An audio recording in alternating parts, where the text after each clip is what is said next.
So now what do I do? Well, I guess there's only one thing. There's something I'd like to know. Are you real? Can you feel? Hi friends, I'm Prairie Vintage. My name is Linda. I'm an energy intuitive reader here on YouTube, and I use spirit, my intuition, the tarot to communicate energies to you guys, most amazing viewers. If you're new here, welcome to my channel. I'm so thrilled that you finally found me, and I'm so blessed that you found me. I hope that you stay and that this reading resonates for you. And if it does not, then go check out my playlist. Hopefully there is a reading there that does tie into your timeline. Okay, but I do suggest you listen to the disclaimer because my readings aren't for just your sort of run-of-the-mill tarot. And not everyone sort of connects with the energy that I'm channeling here from the divine. Okay, so for those of you guys who are returning, I am so blessed. I can't express to you guys how grateful I am to do your reading again, and I do appreciate you guys coming here. I know there's lots of readers on the Tarot Tube that you can go see, and so I'm so blessed, and I can't even express my gratitude to be able to do your reading again today. Today's reading will be a pick-a-card reading. We'll pull from this deck, or these decks. Okay, the stack is quite high for the options. I do feel we'll be doing 3, but sometimes Spirit comes through with multiple piles, more than 3. So we'll see what Spirit pulls through. Okay, I'll put the timestamps below. These are the decks I'll be using for today's reading. I'll put a link right here for those of you guys who are interested in energetically charging these cards for future readings. But this reading essentially is looking at who has you running through their mind. Okay, and why is this person thinking of you? So who can't get you off their mind? Why are they having you on their mind? What is it sort of impact? How is it impacting this person? Is it something that this person is intentionally sort of preparing, or is it just an energy here that you've left with this person, like a memory or something like this? How profound is this experience that they had with you, and why is it that they're carrying your memory or your energy in their mind? Okay, so the first part of the reading will most likely be describing this person. If you don't understand who that person is because it's not really sounding like anyone you know, then it most likely isn't your pile. Okay, don't force it to fit. Of course, energy isn't in a fixed timeline, so this could be a future person for sure. Okay, so keep your mind open, but don't force anything to fit. If you don't like those messages, then just don't accept them as your truth or your reality or your anything. Okay. And if the energy sounds like you, then you've tapped into your own pile, and the energy could be definitely flipped in regards to who is on your mind and why this person is running through your mind. Okay. That's very important. And we might not realize, why we're sort of continuously maybe having someone on a loop. And so I do feel that might resonate for someone here. Okay. And of course it's coming through as I'm channeling the energy. So I might not use the exact words that you would use. So this is why we keep an open mind so that we can really sit with the energy vibration that's behind those words so that we can connect to the energy and see if it resonates or not. Okay. So we have to be present in order to do this. Because if we're just unconsciously listening to that and it's not the word we use, we sort of skim over the important message. Okay, so keep an open mind. Don't force it to fit. It's fine if it's flipped in reverse. You don't have to listen to it. You can go check out another pile. Okay, in fact, if I tap into your energy, chances are there's a person on another pile that is thinking of you and has you on their mind, most likely. Okay, so beautiful angels, in the next segment, we'll pull from the mini packs here, and we'll pull our pick-a-cards. I will see you guys there.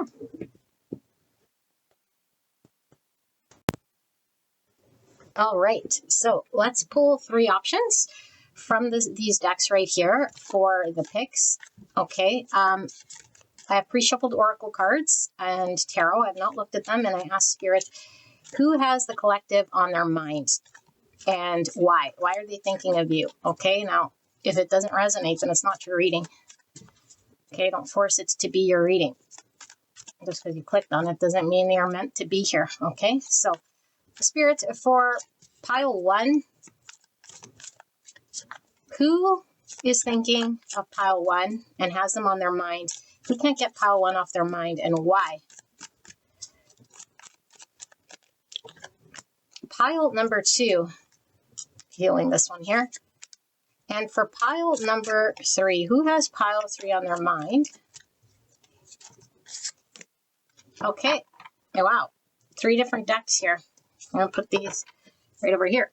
So, I hope you guys can see. Yeah. So I'm going to hold the cards up, okay? But if at any point you're drawn to these piles, listen to your intuition and take a listen. If it's not for you, then just click out and go listen to another pile, okay? So I'm going to hold the cards up. Pile number 1, here's the back side. I'm not going to reveal the words on the other side, okay? Because that will be part of the reading, but I will show you the image. So use your intuition.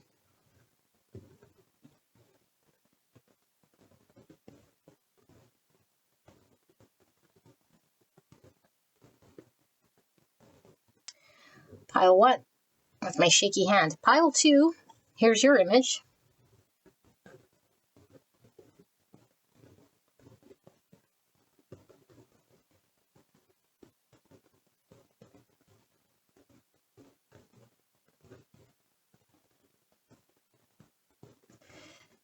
All right, and then pile 3, here's your image. I do believe it's this way. I think. Yes, sorry.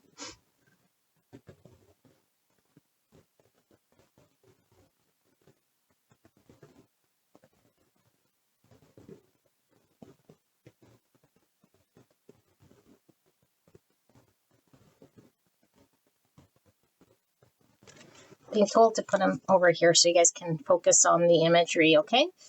So take as long as you need. If you're called to multiple, you can have multiple people for sure come through here. You can have your own energy and then someone who has you on their mind. This could be passing energy, present energy, future energy, okay? So just keep an open mind, like I say, but don't force it to fit. And I will let the video run for a bit. Take as long as you need. If you do feel stuck, close your eyes, take a deep breath, and when you're ready, open your eyes, and whichever one first calls to you will most likely be the pile, the person who has you on their mind. All right? I will see you guys there.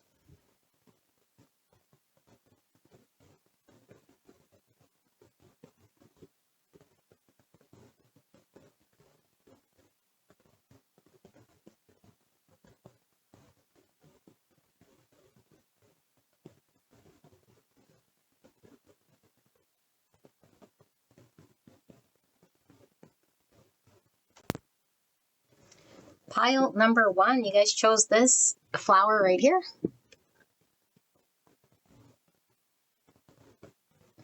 And this pile. And we're looking at who can't get you off their mind and why. Why are they thinking of you? And so we're going to tap into who this person could be to you, how you'll understand who this is, and then why it is that this person is thinking of you or has you on their mind. Okay, so your card here is nurture. Offer support when your partner needs it. Creating a nurturing environment. I offer a nurturing embrace to foster growth and resilience. Beautiful. It feels divine empress energy here, okay? That's how it feels, like motherly energy. But let's take a look at who this person could be. So we have Venus. Oh my goodness, you guys. This is from the Love Affirmations deck. These are the 4 I had over here.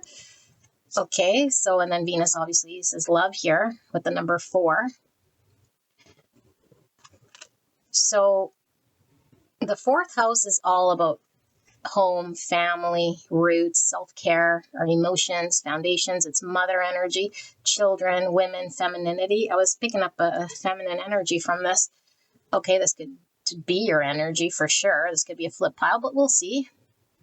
Beautiful, strong, divine feminine energy I'm getting with Venus, but like I said, it could be an intimate love partner as well, pulling through here for sure. I'll hold it up. Okay. And then we have, oh my gosh, the heart. Look how feminine this is with all this beautiful pink here. This feels very warm, very beautiful. 31 or the number 4. So now we have 44 coming through. Integrity as a foundation, treating the earth as home and a temple, manifestation and leadership. This feels like a strong divine feminine energy. Here's the nest. The heart. All right. And then we have the third chakra, which is the solar plexus. Positive energy. Now in this deck, the solar plexus comes through as red, although red is root chakra. Okay, but not in this deck. This is in the third chakra. This deck's a little wonky. Anyway, there's look at all these horses right here. We were just talking about a very empowered, powerful energy coming through. And why was because 4 is the number of the emperor. Emperor is divine masculine energy. Okay, 4 is all about structure, foundation, stability, planning. Okay, we have 15 here, which is the number 6. 6 is the number of the lovers, which says love right here. Okay, the horses are giving me chariot though. So I have some Cancer. Cancer is family. Okay, Cancer is emotions, which really ties into this fourth house energy I'm tapped into. Wow, all right. And then we have hyper creativity.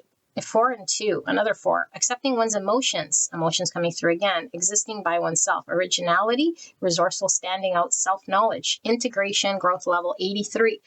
The helper, emotional center between giving and receiving with more red here. This though is root chakra for me, is painting, creativity, hyper creativity, accepting one's emotions, existing by oneself, originality, resource, standing out, and self-knowledge. Self-knowledge. Okay, and then we have work, 106 and 7. Realism, effort, task, duty, labor, working on one's self. Type 7 enthusiast, thinking center between pleasure and pain, essence, growth level with the green, which is heart chakra. More Cancer energy with the 7. Emotions. Okay, this one, energy is really clear, very, very clear, although I do feel it's your own energy, but it doesn't, well, we'll see. All right, why is this person thinking of you, has you on their mind? The raccoon and sycamore, curiosity. 33. 33 is also a master number. It is reproduction, creativity, humor, Christ consciousness, joy, and harmony. This is Divine Empress number 3. Growth, relationships, initial success, joy, communication, self-expression. It is the number of creativity. Raccoon could be someone wearing a mask, okay, as well. This raccoon and sycamore. And then we have the King of Pentacles.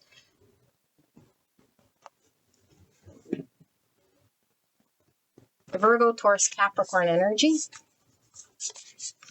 And then we have sublimation. Oh my goodness. 67. All right. What is 67? That's the number 13. Transformation, Scorpio energy. Sublimation could be the ascension. I see a theme here. There is someone else with the number 3 coming through again. Oh my gosh, someone else. Sublimation. This is such a strong message, you guys. You make my heart full. Oh my goodness. Heart. This is very powerful. I think we should see other people. 33. This is funny. Spirit has jokes for this reading. Okay. Where were we seeing another 33? Here. 33. So Spirit's coming through again with that message. Reproduction, creativity, humor, hyper creativity. Wow. Okay. Creativity. Christ consciousness. This is sublimation energy. Joy, harmony. 3 is Divine Empress again, coming through very strong. Okay, growth, relationships, initial success. Taurus, Libra, and then Pisces energy. This Pisces energy is coming through as the Hangman. Enlightened perspective here. Okay, and then we have the Moon and Chiron. Yes, more of this emotions with the Moon. Okay, subconscious, intuition, divine feminine. And then Chiron, the wounded healer. Okay. This is a very, very, very clear message, although it's funny how Spirit does this to me because people keep getting annoyed with me, and I'm equally annoyed when it does this, but I don't know why. Okay, let me sit here with this, and then I will begin to channel who this person is and what this is all about, okay? Don't shoot the messenger.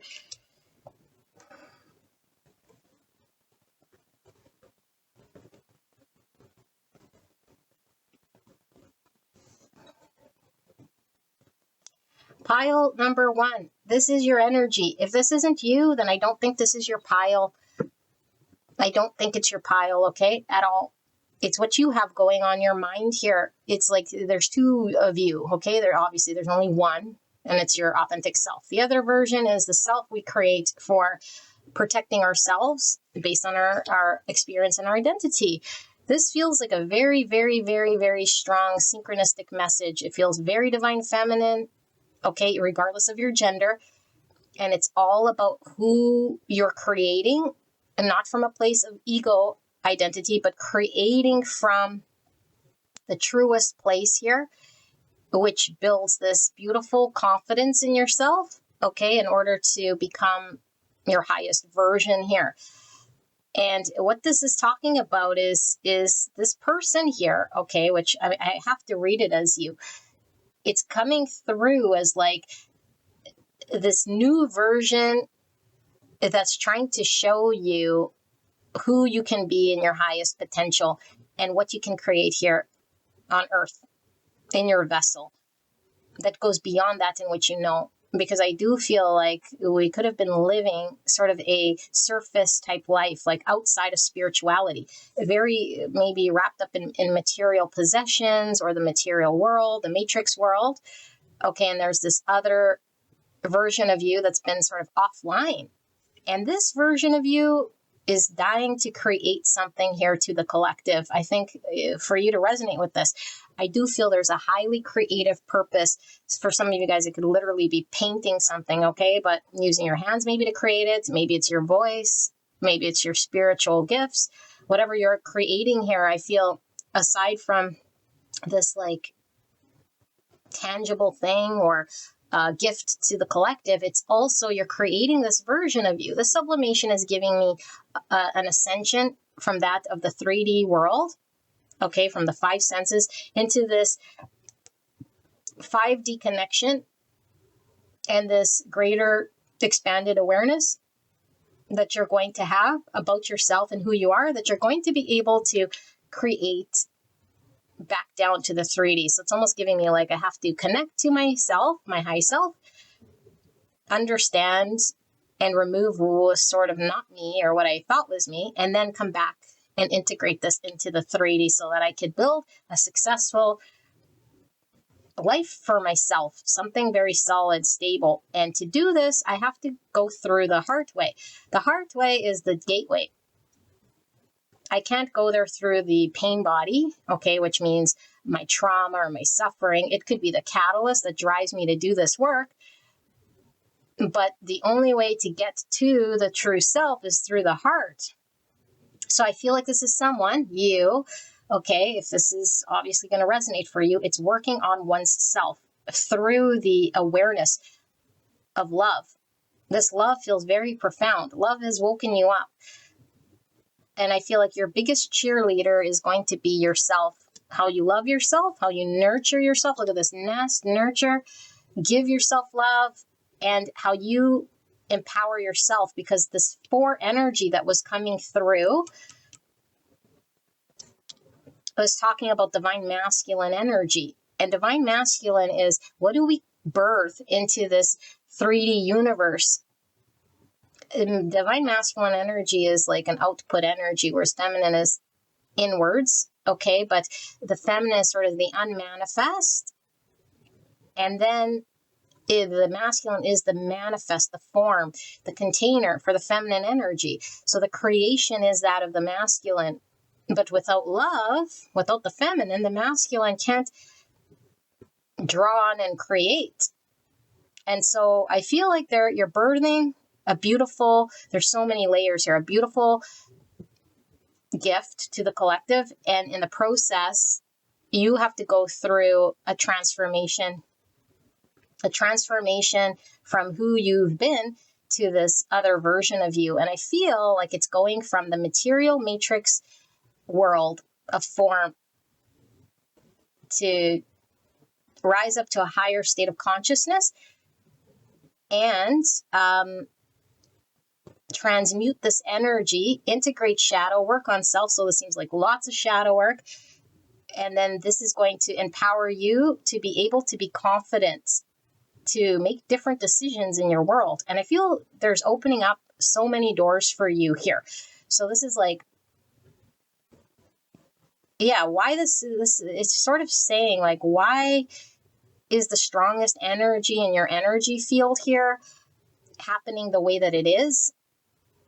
And this definitely could be your high self coming through here, sort of hijacking this reading in some way, although I did give the caveat that this could be your energy. And it's saying, you have so many doors opening for you. You have so many opportunities and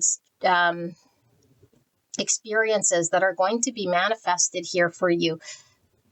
And the version of you that you're creating throughout this process, which who knows, everyone's process is different here, is leading them to this state in which they're able to produce this. And so I feel like for a lot of you guys, it is working up the confidence in self in a different way. And it is really detaching from the materialistic ideals maybe that we hold, or there's something coming through here of like, maybe what used to give you security or stability, or what made you feel confident here.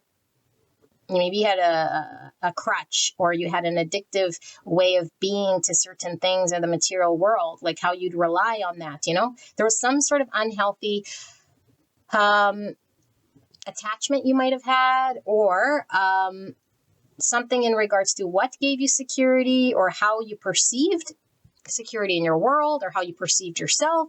Some of you guys could have been battling addictions, for sure. That's coming through with the 15 and this red. Okay, and then others of you guys could be overcoming abandonment wounds, or even abandoning yourself. So there seems to be a lot of self-love.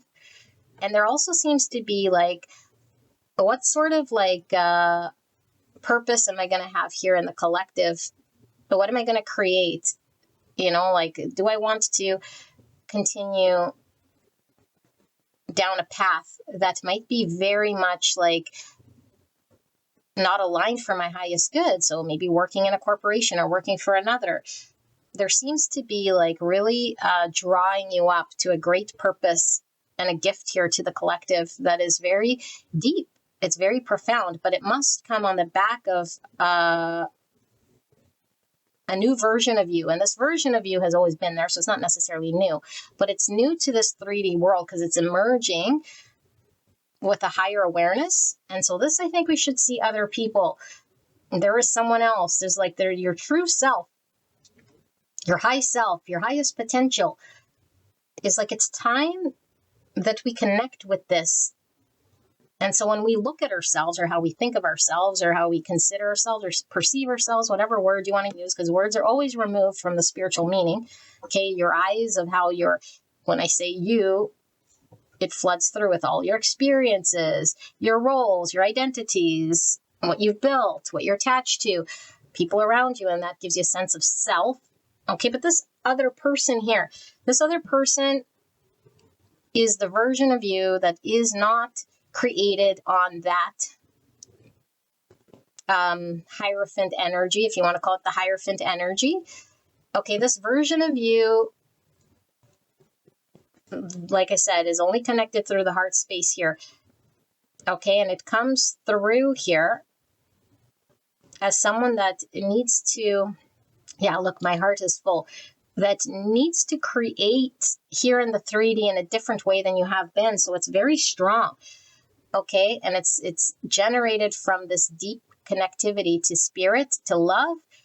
Without this experience, this very deep, profound experience, I don't feel like this creation would be birthed in this way. Neither would this energy of yours that's coming into awareness, that's very empowered, very powerful, and very balanced as well. Okay. And I feel like there's a lot of shadow work that comes with this, healing the wound, or even working through something that's been challenging for you. For a lot of you guys, it does seem to be tied to emotions, could be family as well. Okay. Family could be mother wounds, abandonment wounds, like I said, addictions. But I feel like this experience you had is interwoven into this gift to the collective, because I feel like you're able to be very healing to others collectively, especially through this one, your new energy, and then two, the thing you're going to birth here. I feel is very connected to this experience you had, this journey.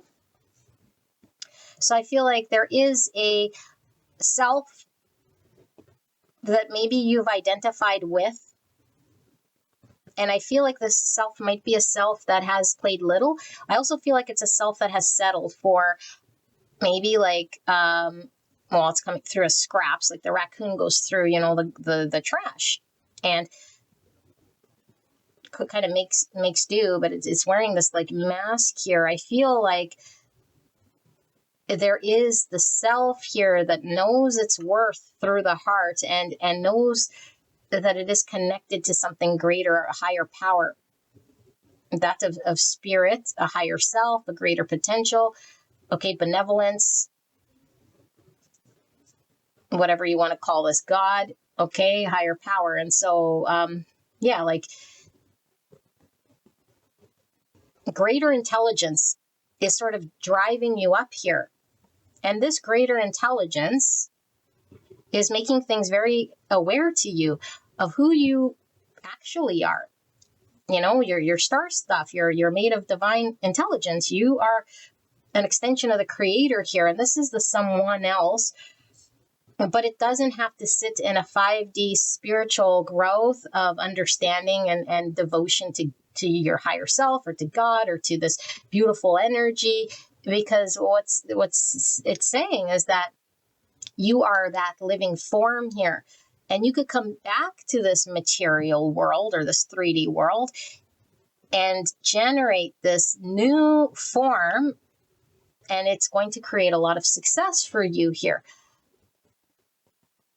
So why is this person, you have this intense energy on your mind here? This is coming through as curiosity with the raccoon and sycamore. I'm getting a lot of Night Wands energy from this curiosity, because what I feel is the Knight of Wands represents fire, which I'm getting a lot from this third chakra, solar plexus.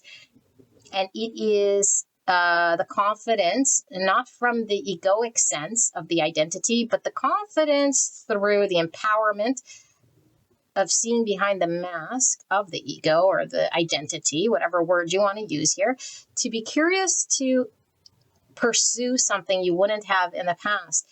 The Knight of Wands is the first step that we take. And this step, sorry if you guys hear that in the background, and this step that we take is something that has to sort of start somewhere. It's like a spark, and it consumes us. It's like a fire that grows. But if we are in an energy in which the spark doesn't happen because it's too wet, let's say a fire can't start if it's too wet, okay? Or if the environment is not dry enough, or if there isn't the right environment to create that spark, we never go down the path. And I feel like what it's saying is there's so many doors, there's so many possibilities, but the spark was happening. And so the spark could represent a Kundalini awakening, a period of a catalyst happening in your world that has awakened you to a greater power. Okay, like I said, source, your divinity, whatever you want to call it. And this spark now is like the fire of life. It's driving you to create something.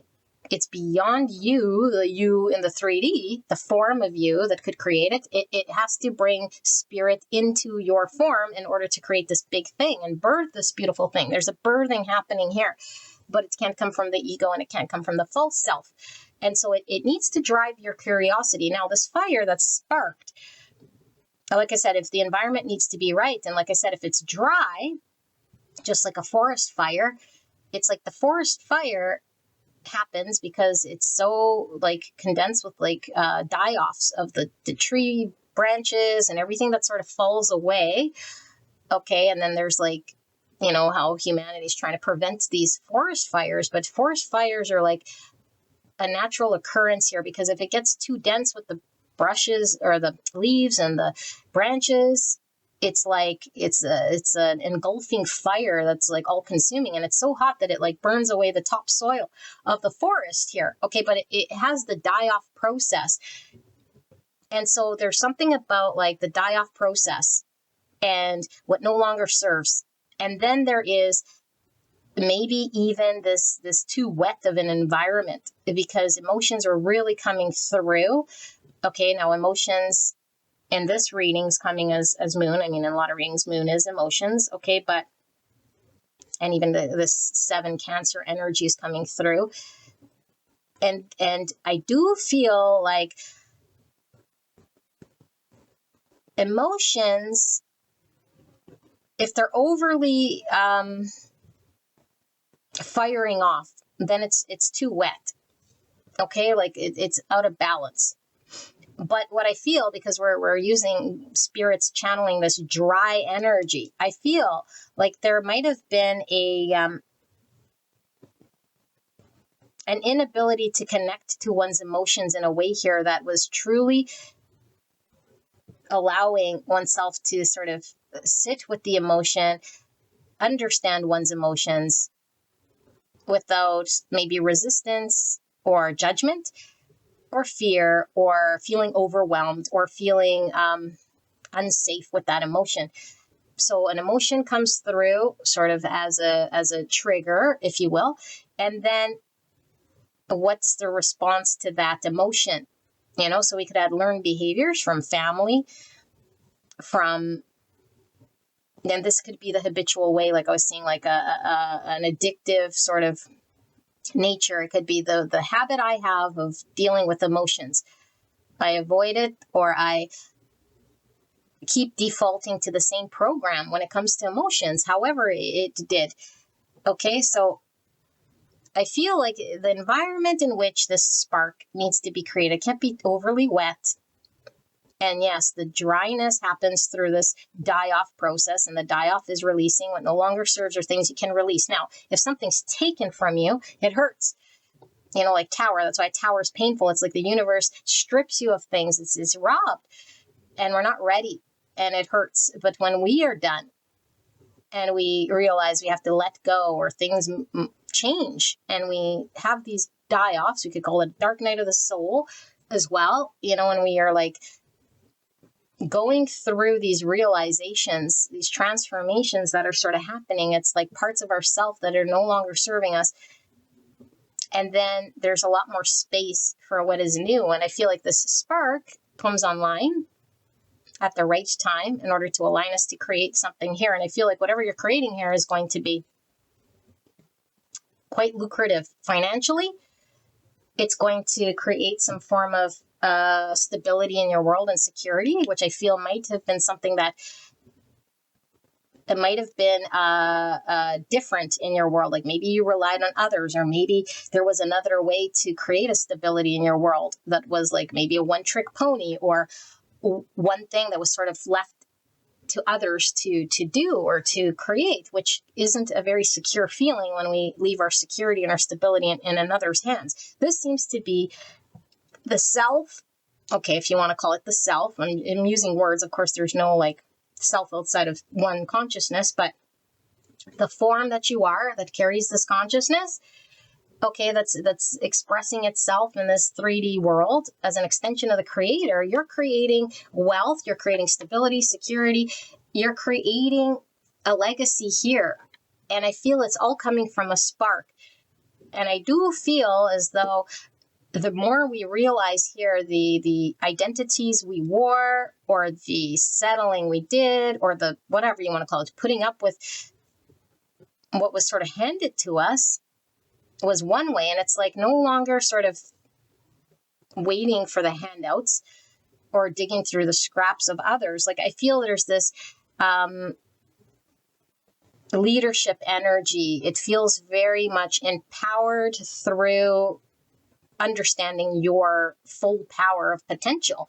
Like, it's so beautiful and it's filled with love, not with like some sort of pride, okay, like an egoic pride or some form of like unhealthy egoic identity, like I said, that you're attached to, that's like driving this thing, although sometimes that gets us very far. No, this seems to be a well integrated version of you. And it feels like it comes through integrating shadow, working on oneself, seeing parts of self that maybe were difficult to see through the eyes of love, not through judgment, because I think you need the eyes of love for yourself to connect to truths of self without the judgment, to nurture that wounded child or that abandonment or that addiction or that thing that we were battling. And then when we do this, it's like I see differently, and then Spirit welcomes this spark that comes through you, and then all these doors like open up. Okay, I'm feeling Chariot energy here, and Empress for sure, and also Emperor, which is divine masculine, because I feel there's a masculine and feminine balance here. It's like, what do I do with all this beautiful feminine energy? You know, we could just sit there in the unmanifest, full of like love for sure, which is a vibration unto itself, but it's like it needs to give birth here in a masculine way to create something here. Yeah, oh my gosh, I just noticed accepting one's emotions, and we're talking about that because I do feel the emotions are coming through as something, and I don't know exactly what each of you guys is sort of battling with the emotion, because it could be an imbalance or having a really deep emotional body, but maybe it's just sort of sitting there without this birthing creativity, or it could be sitting with a heavy judgment or an imbalance in emotions or a suppression or avoidance. Okay, but I do feel there might be a heavy, like I said, like root chakra blockage here.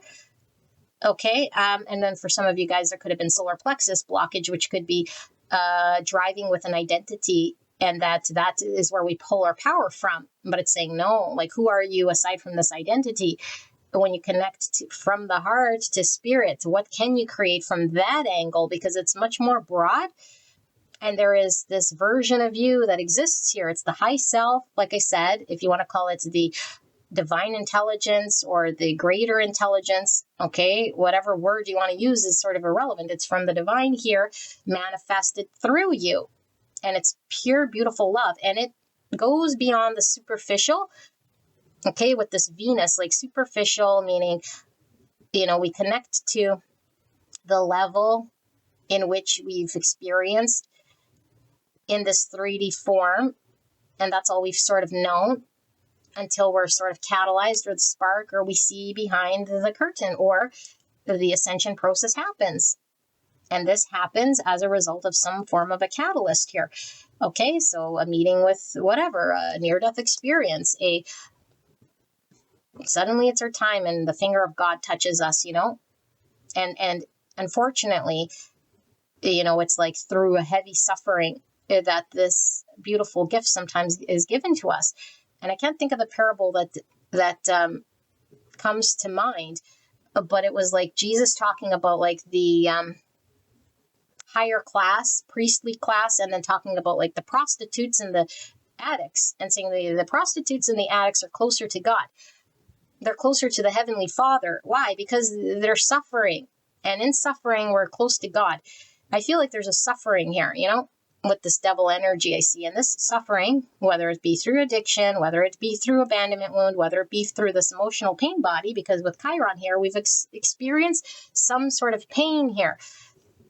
And through this, we're closer to God, as opposed to now the priestly class or whatever, the higher class, who talk about God all day long. They could talk about spirituality. Okay, now we got to see beyond this sort of parable and apply it here. It's like, that's the ego identity.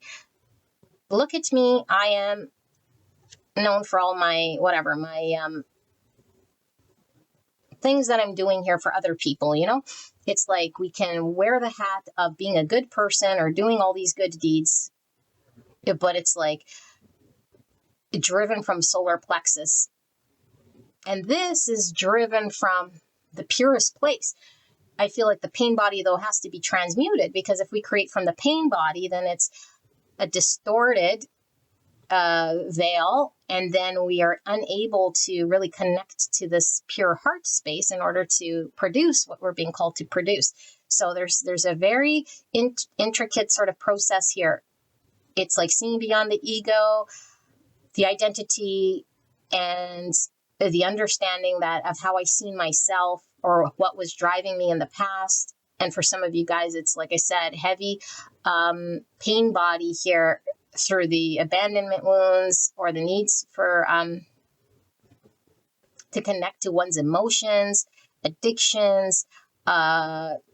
Maybe we had lots of challenge here when it came to being nurtured or loved or supported, seeing our own value, connecting to itself in this way, you know, or even being confident in ourselves to be empowered to be the leader or to drive certain things here. And maybe we've just followed other paths or what people wanted us to be or someone else's story. And it's like, well, what's my path? What am I creating here? You know?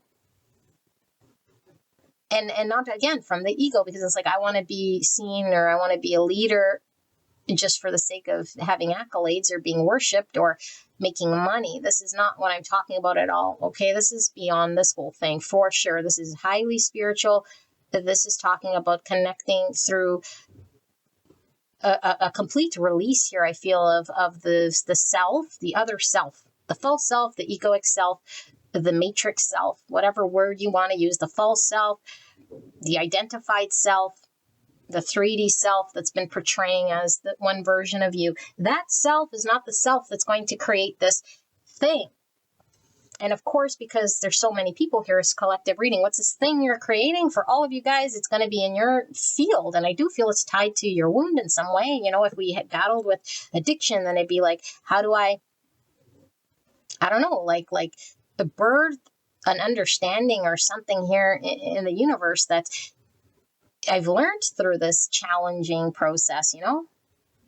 Whatever your experience has been, because it doesn't necessarily have to be so much addiction here, but for some of you guys, I do feel that, you know, but it could be like the addictive, habitual ways that I was minimizing myself or I was attached to and thought that that was me. I was little, or that was my identity, or it stripped me of my power.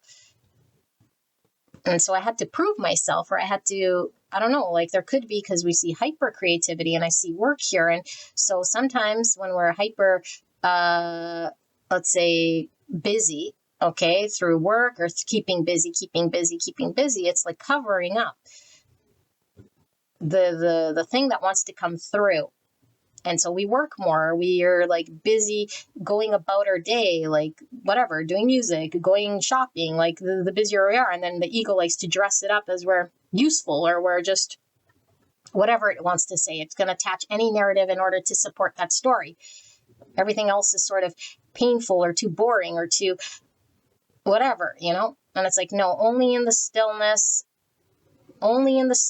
can the truth be revealed here. Only can we see through this mask when we go inwards rather than projecting it outwards. So, wow, not at all what I expected to see. Probably not what any of you guys were here to see, because like, who's on my mind? Who has me on their mind? And maybe it's just your own journey pulling through here, your high self. And this big sort of emergence that's happening here of this version of you that's really stemmed from a spark. It stemmed from this from a spark, but it's like the whole process we have to go through in order to create the thing. So we're going to pull some cards here just to close this reading out. Okay. But, I just want you guys to know I used these cards in the 3 piles. So this isn't a full deck. Okay. And we have one here. So it's going to be whatever cards remain. There's only 2 cards missing. I haven't seen them for the other 2 piles. Could be connected in some way. Okay. So if you want to check out those other piles because you were called, go ahead. Only if you're called, of course. But we're going to look at what Spirit wants to. I'm going to pull 3 cards. Okay, but one at a time here. And we're going to see what it is Spirit wants to communicate to you in regards to this person that has you on their mind and what this is about. Okay, so we could dive in a little deeper.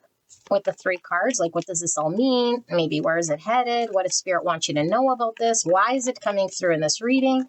Why is it so profound? Maybe it's going to give insight as to what you are creating, what still needs to happen. I don't know, but we'll leave it up to Spirit for what you need to know the most. But I do want to go through the signs, okay? We have heavy Taurus, Libra, Aries, Capricorn, Cancer, some Pisces, and then Virgo as well. Yeah, and some Scorpio. Okay, so lots of energy here. I don't know if I said Pisces, but there's Pisces. I think I did. Clear and concise. Oh, and Gemini too. Sorry, guys. Gemini. Clear and concise message for the greatest and highest good of pile number 1, the person who's thinking of them and why. Can we get some insight here? Some more information. What is it that... There it is. Pile 1 needs to know at this time. So, oh my gosh, you guys. Page of Cups. Page of Wands, Page of Cups. This is a beautiful energy. Okay, the pages are all about the starting point, you know, where we're learning about ourselves. We're learning about the material that we're sort of, the path that we're on, because we're learning. We're a novice. We're not experienced just yet. But this Page of Cups is my favorite page. Okay, because Page of Cups is so innocent in the way of vulnerability and being exposed to that in which he doesn't know. It's like a child's energy of just being open, you know, and when we're open to possibility, that's when possibility opens. But when the older we get, sometimes we get jaded, sometimes we get like just completely, we shut this down, and we shut this down in kids, you know, very early. It's like, oh, like, you don't want to be vulnerable. And of course, because we need discernment, and discernment comes through experience, but we lose that in which opens doors. I feel like there's something coming back about your innocence, your trust, you're opening your heart space. There's a beautiful energy about you, but look at how he's wearing this mask. Remember I said that raccoon was coming through as wearing a mask as well? Oh, now I'm being called, I'm so sorry to jump everywhere, but now I'm being called to read this thing, and I think it's going to be very important. Let me grab it. Hopefully I could find it here. Oh my gosh, all these cards are going to fall. Where did I put them? Put them here. Okay. Animal spirit guides. I'm really being called to read the raccoon, okay? Something about... Oh man, how am I going to find raccoon? Is it going to let me find a raccoon in here? Is it alphabetical? Yeah, it is alphabetical. Okay. Raccoon is R-A-C. Please be in here. Yes. Okay. Oh my gosh. Oh my gosh. I'm getting goosebumps. I don't know why. I'm so excited. Getting excited for you. Okay. So if raccoon shows up, it means in spite of any doubts you may have, the resources you need for the current situation are readily available. There's some sort of deception going on around you.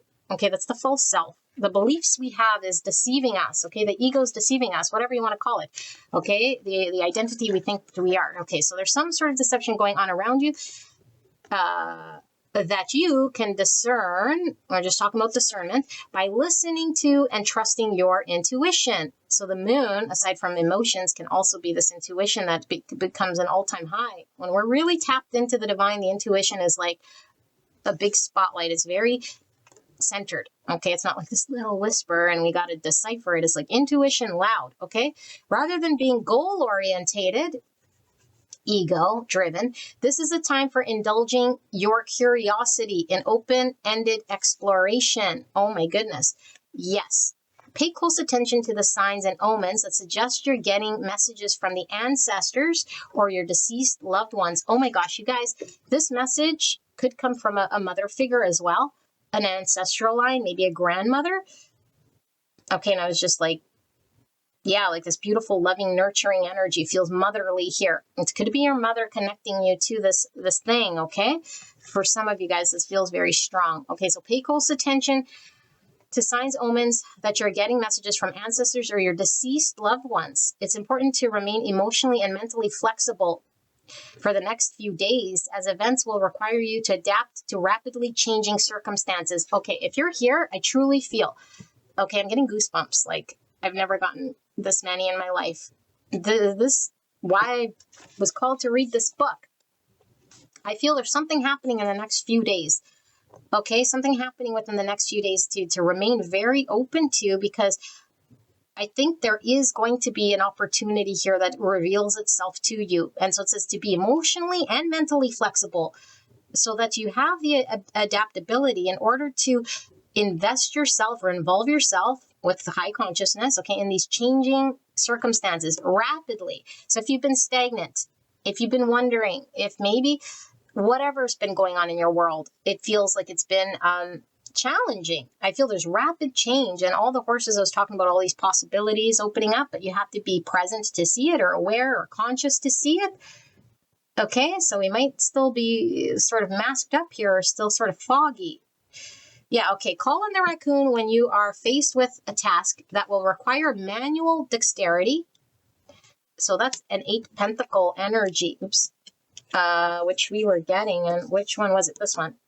Okay, manual dexterity. You're feeling stagnated and bored and are eager for adventure and exploration. And you're faced with a challenging situation that requires you to be flexible and adapt quickly. An upcoming social event calls for you to put on a face that will help you feel more comfortable mixing with others. You need to defend yourself using assertiveness, wit, agility, or perhaps even deception. If raccoon is your power animal, you're gifted with an intuitive mechanical ability. That's definitely what I'm feeling. You express your creativity with your hands. There goes my email, creating this thing. Like I said, painting, writing. Feels like it's the hands building this thing. I don't know what you build, jewelry, whatever this thing is. Look at this little mouse.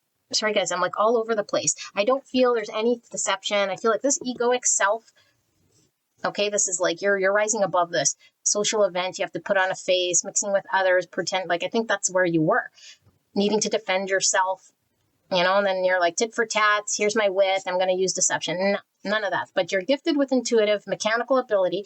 You express your creativity with your hands, whether through sculpting, painting, oh my gosh, you guys, writing, or some other endeavor.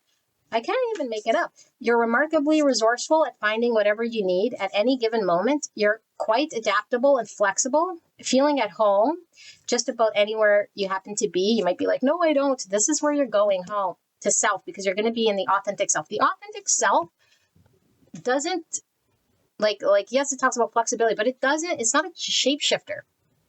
The authentic self is itself despite who's around. That's when we know we've transmuted ego.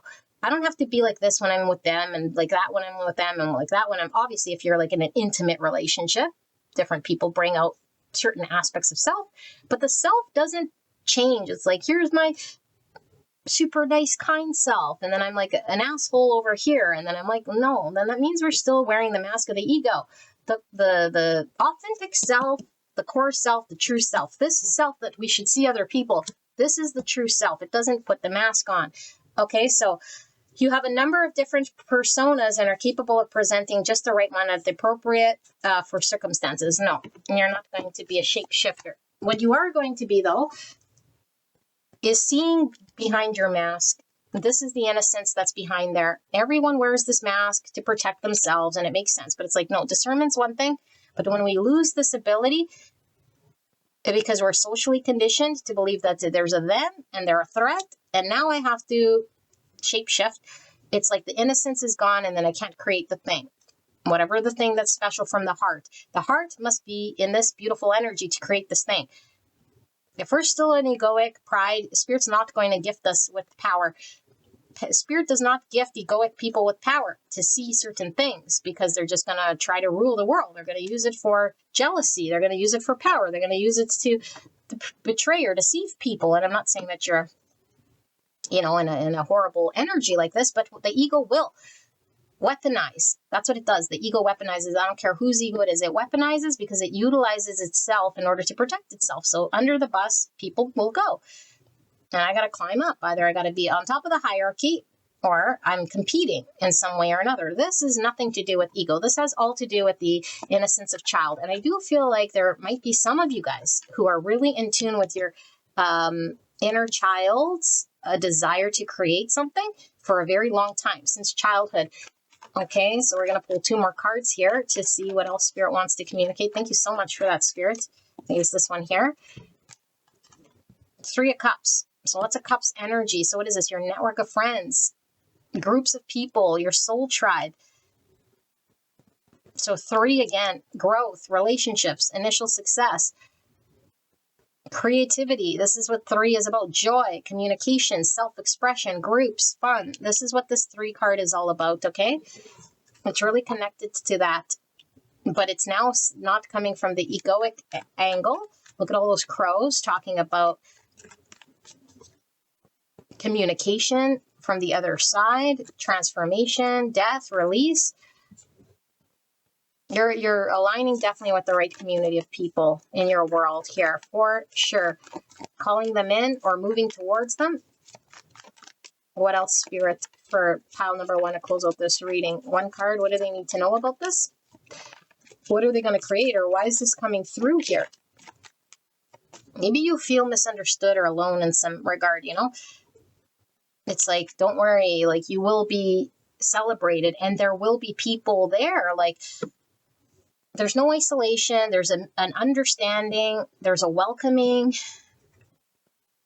It just feels very beautiful here. And it's people you can trust, because like I could trust to be vulnerable. I could trust to be my authentic self. I won't get judged because I'm not judging. You don't judge yourself. Others don't judge us. But we have to go through this process, okay? Otherwise, we are judging. We're judging us, and then we judge other people. And we shapeshift, and then other people shapeshift around us. And so there's something about this shifting completely, okay? And then we have the Fool. Look at that. Oh my goodness, Aquarius energy. What's the Fool? The beginning of the adventure.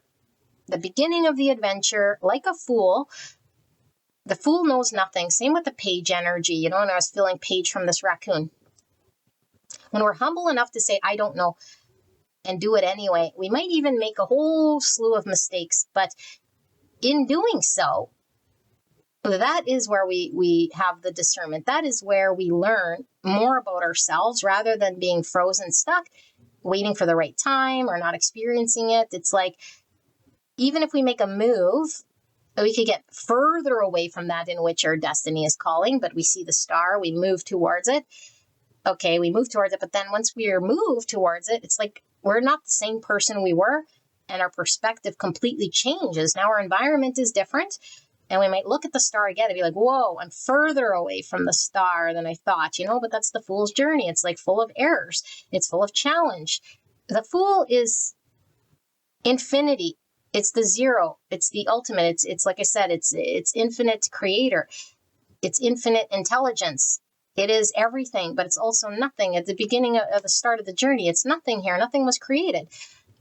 Everything and nothing. It's so paradoxical, you know? And it's like the start of this journey, the start of this new you, this version, and this is very scary because it's like, I don't know what I don't know.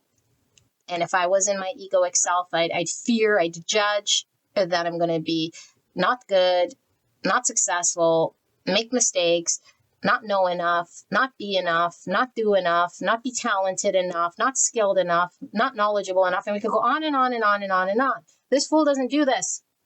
Why? Because the falling away of everything dead. Judgments fall away. I don't need them. Identities fall away. They're not helpful. Attachments fall away. They're just keeping me stuck. Beliefs fall away because those too are keeping me stuck. I'm going to nurture this new self. This new self is going to create something beautiful here, and it's unlimited in the vast potential that I could create in this universe.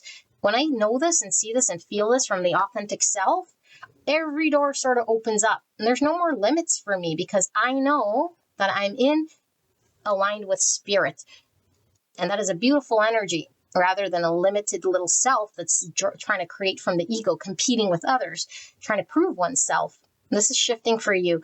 It's a beautiful energy. Okay, wasn't expecting to see such a powerful reading. I don't know who you are, but I love this so much. And yeah, Spirit is confirming. Thank you, Spirit. A lot of you guys, this is your either a mother who has passed, an ancestor from the mother's lineage. Okay, it does feel very feminine. A grandmother, a great-grandmother, the mother side, your mother, someone who's passed away, and then it's connecting you with your higher self, telling you, this is your high self. I know this high self. This person's explaining to you this journey. This person loves you very much. I know this is coming in the back end, but maybe this is what Spirit wanted it to be like. Thank you, Spirit.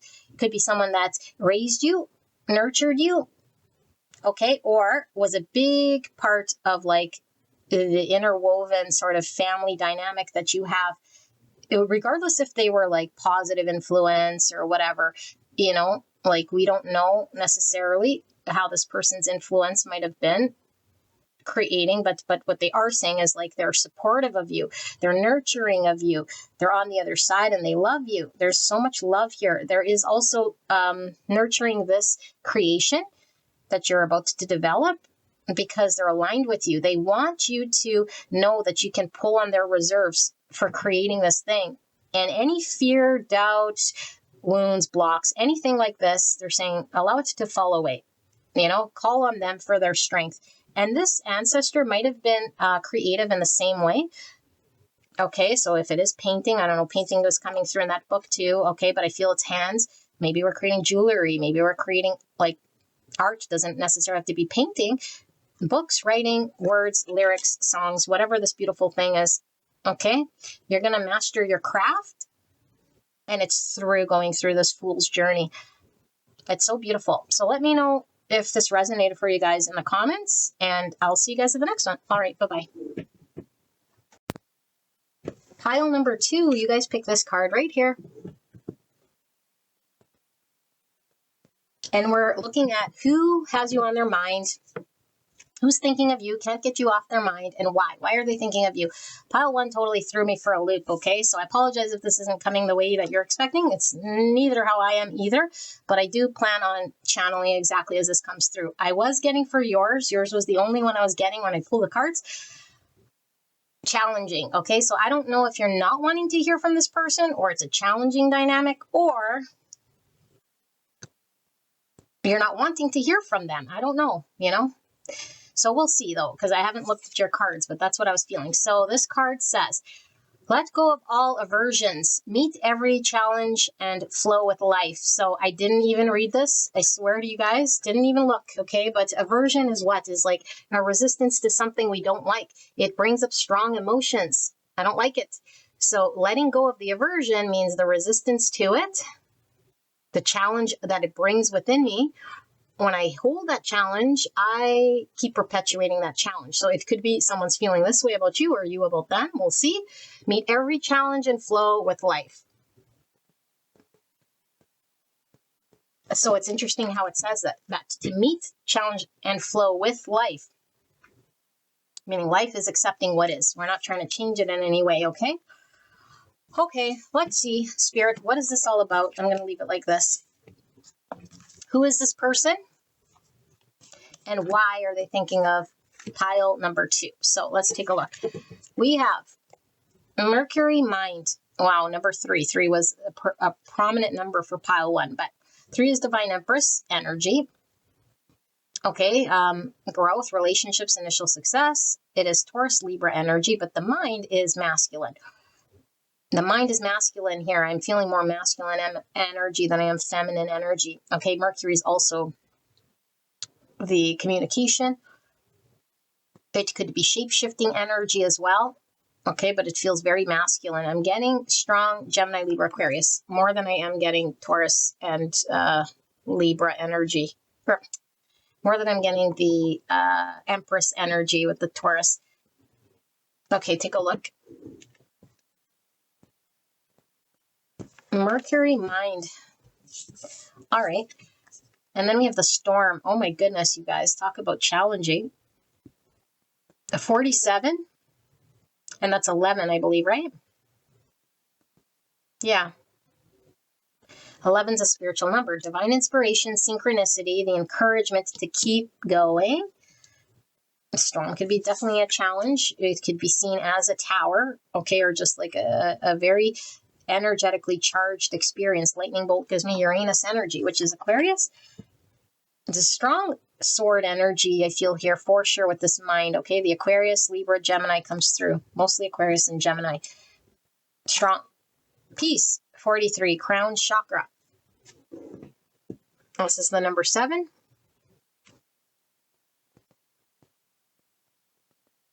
So 7 is Cancer energy, but that's Tower energy as well.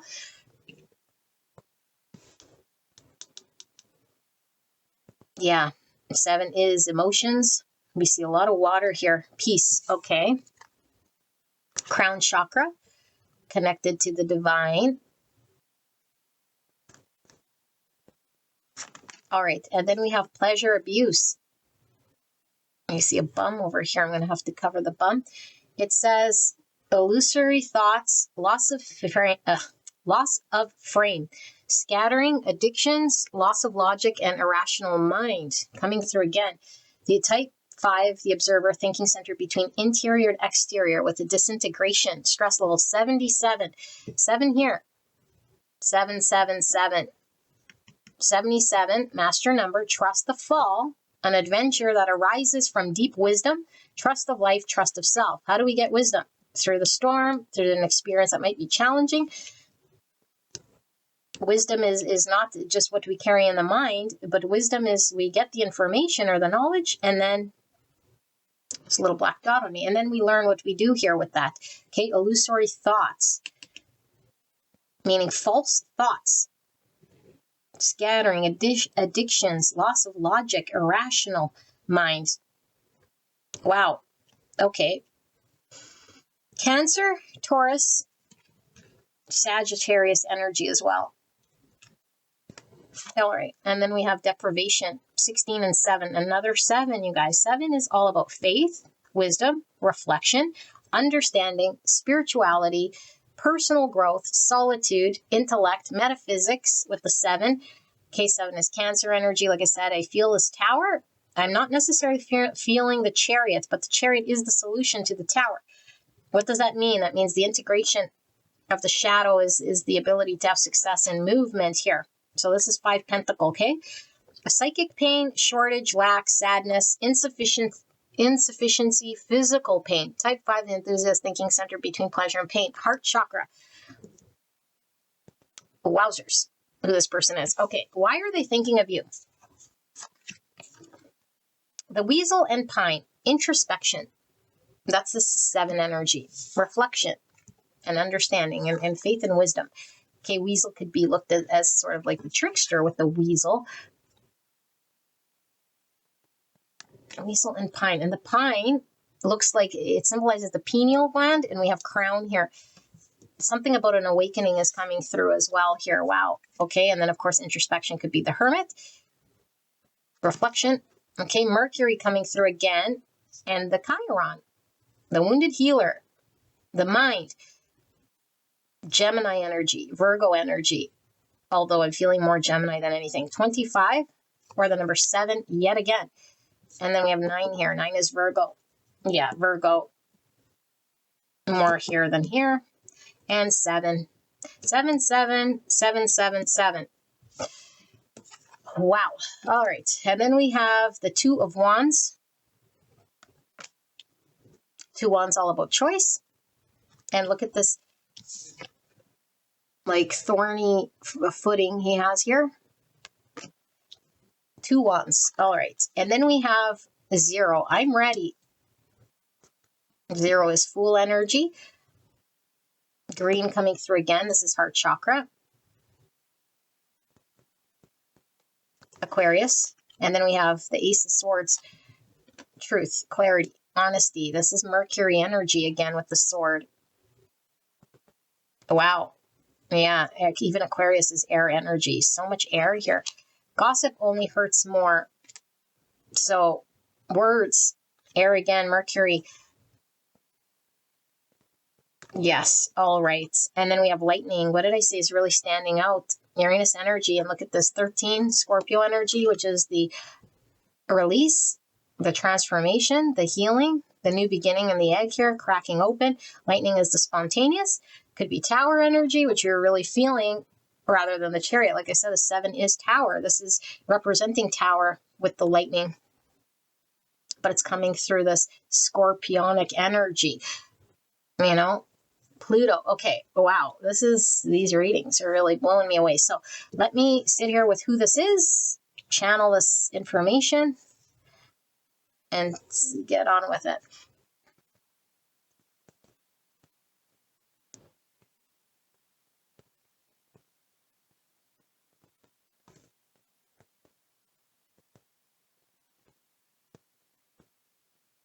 Okay, pile number 2.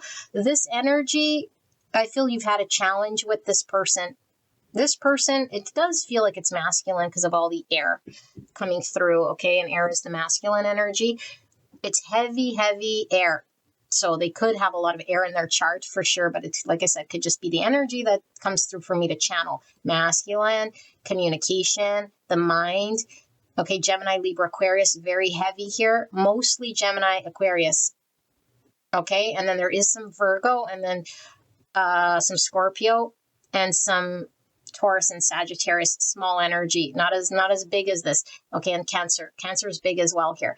But I think this Cancer energy that I'm feeling is this person's emotions that I think is really coming through to the surface here. This person, I feel, is up in their mind. I mean, that's what this reading's about. But what are they all up in their mind about? I feel like this person's understanding is quickly shifting. And I do feel there's been conversations with this person that maybe at the time of the conversation that you and this person had, they might have been not really sitting with the deepest truth. So this could have been somebody who didn't really understand the impacts of what they were saying, or even what you maybe meant to this person. I feel like there's a big challenge here that's happening between you and them. So either an argument or just an understanding of being on two different pages, or something that this person had said to you, or a conversation that was had. This person feels like they got shut out of your world. Okay, so there's a heavy 5 Pentacles sort of energy and a Tower happening at the same time.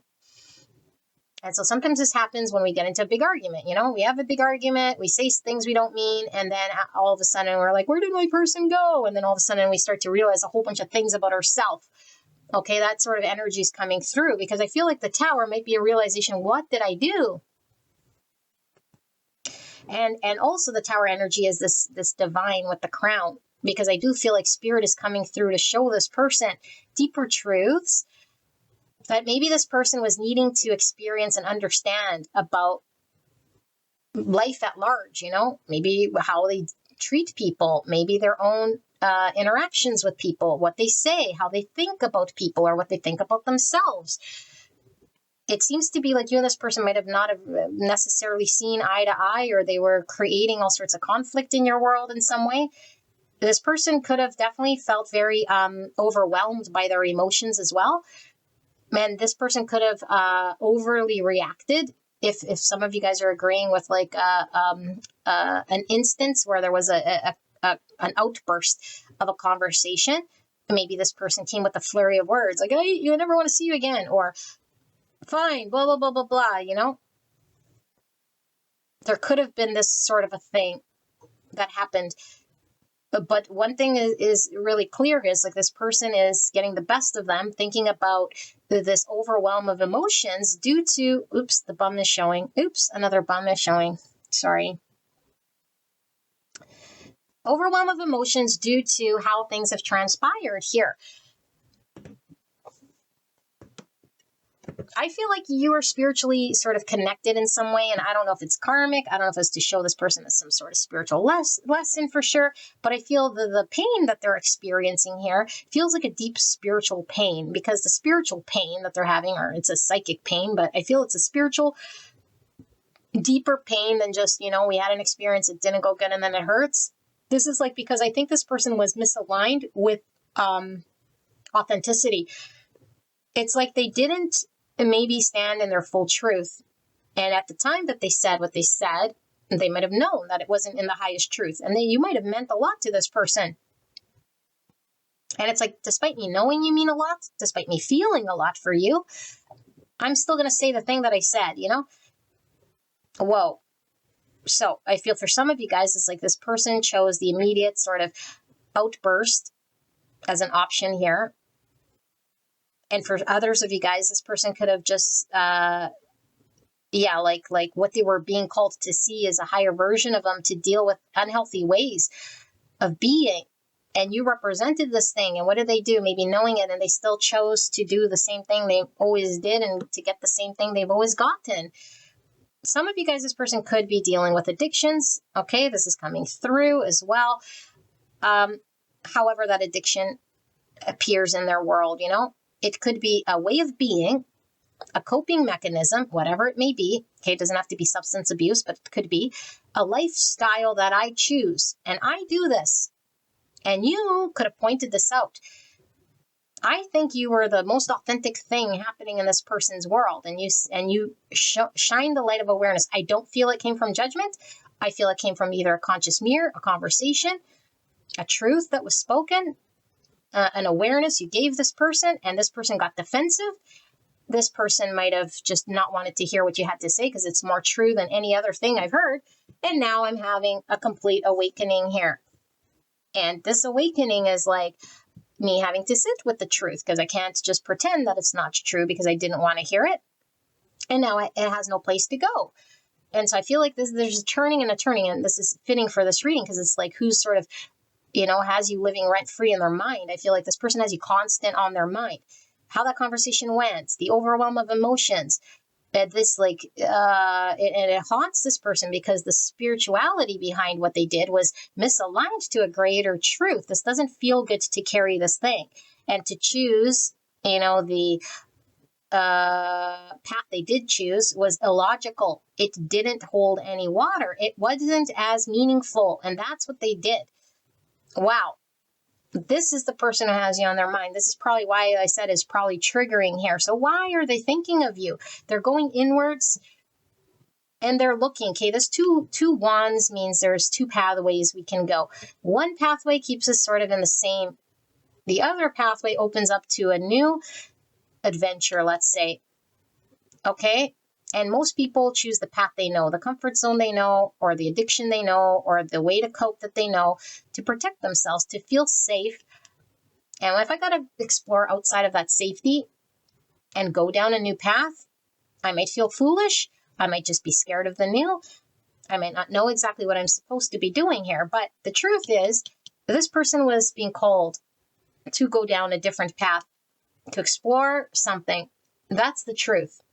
And I think you came in with this, maybe not knowingly. You represented the truth. Your connection to this person, your energy represented an opportunity for this person to move forward differently, choose differently, see differently, grow differently. But it's like it's fearing the unknown. Okay, and it's like, because my reaction here is just to say hurtful. I didn't even notice this thing. I mean, I noticed when I laid it down, but I was just channeling over here. But yes, said some things that was so hurtful here. And I think this is how it went, okay? I feel, oh my gosh, this is such heavy energy. Take a breath, Linda. I'm getting like, sometimes when people channel, okay, not just like tarot readers, but like literally channel, the energy comes through as the energy's coming. And that's why sometimes I get all uppity and all, as I'm channeling, okay? Normally I'm pretty peaceful. But anyway, to take a breath here. Could have been a lot of words said, overwhelm of emotion. Why? Because this is how I think it went. You triggered this person with whatever the thing was that you said or the truth you showed them, however it came through. I do feel it was words, but sometimes we just energetically show an authenticity. And then how they counteracted with this beautiful gift that you were passing to them from the divine, of course, because you were representing the divine opportunity. They did something here that was against this thing. Like you were the threat. Like you were the thing that was not good or that was wrong or that was distorted. It's like, no, your wand is distorted. And then it's like smoke and mirrors. I feel, yes, oh my gosh, why we're getting Mercury too. Now I'm feeling heavy magician energy.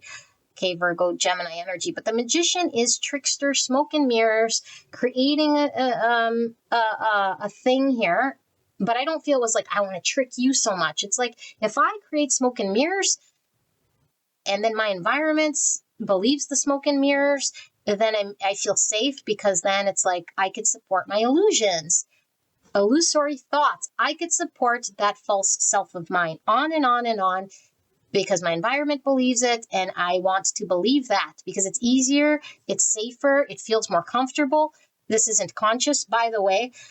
I don't think someone's trying to trick you and then be like, they believed it, now I believe it. Because most people, if they see the truth, they're going to be in line with truth. Nobody sees truth and then says, no, I want to live a false world, a fake world. No, the subconscious does this. It's like, I'm going to smoke and mirrors my environment, my people. Everyone sort of buys it. So their friends, their family, they might have bought the smoke and mirror story. And then here you come, maybe seeing a great potential.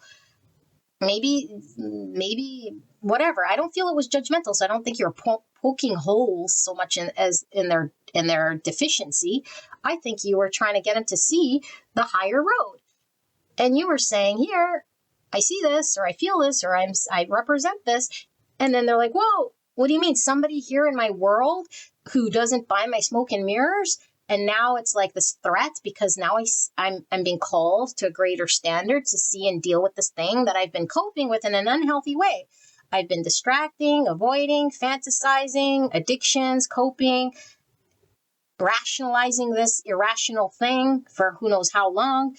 I might have been in victim mindset even, and supporting that belief, because the opportunity to do something about it would require a version of me that I wasn't connected to, a greater version of me that we're all sort of connected to, spirit, their higher self, a higher calling, truth.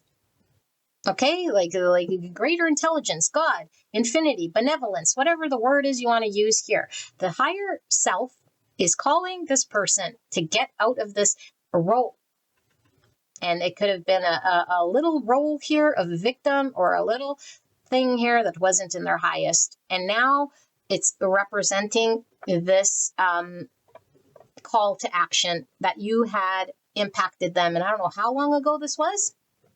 It feels very intense. So I feel like maybe it was recently, or it just bubble. And now it's sitting with this intensity, just like the storm is brewing here. It's very intense and it goes very deep.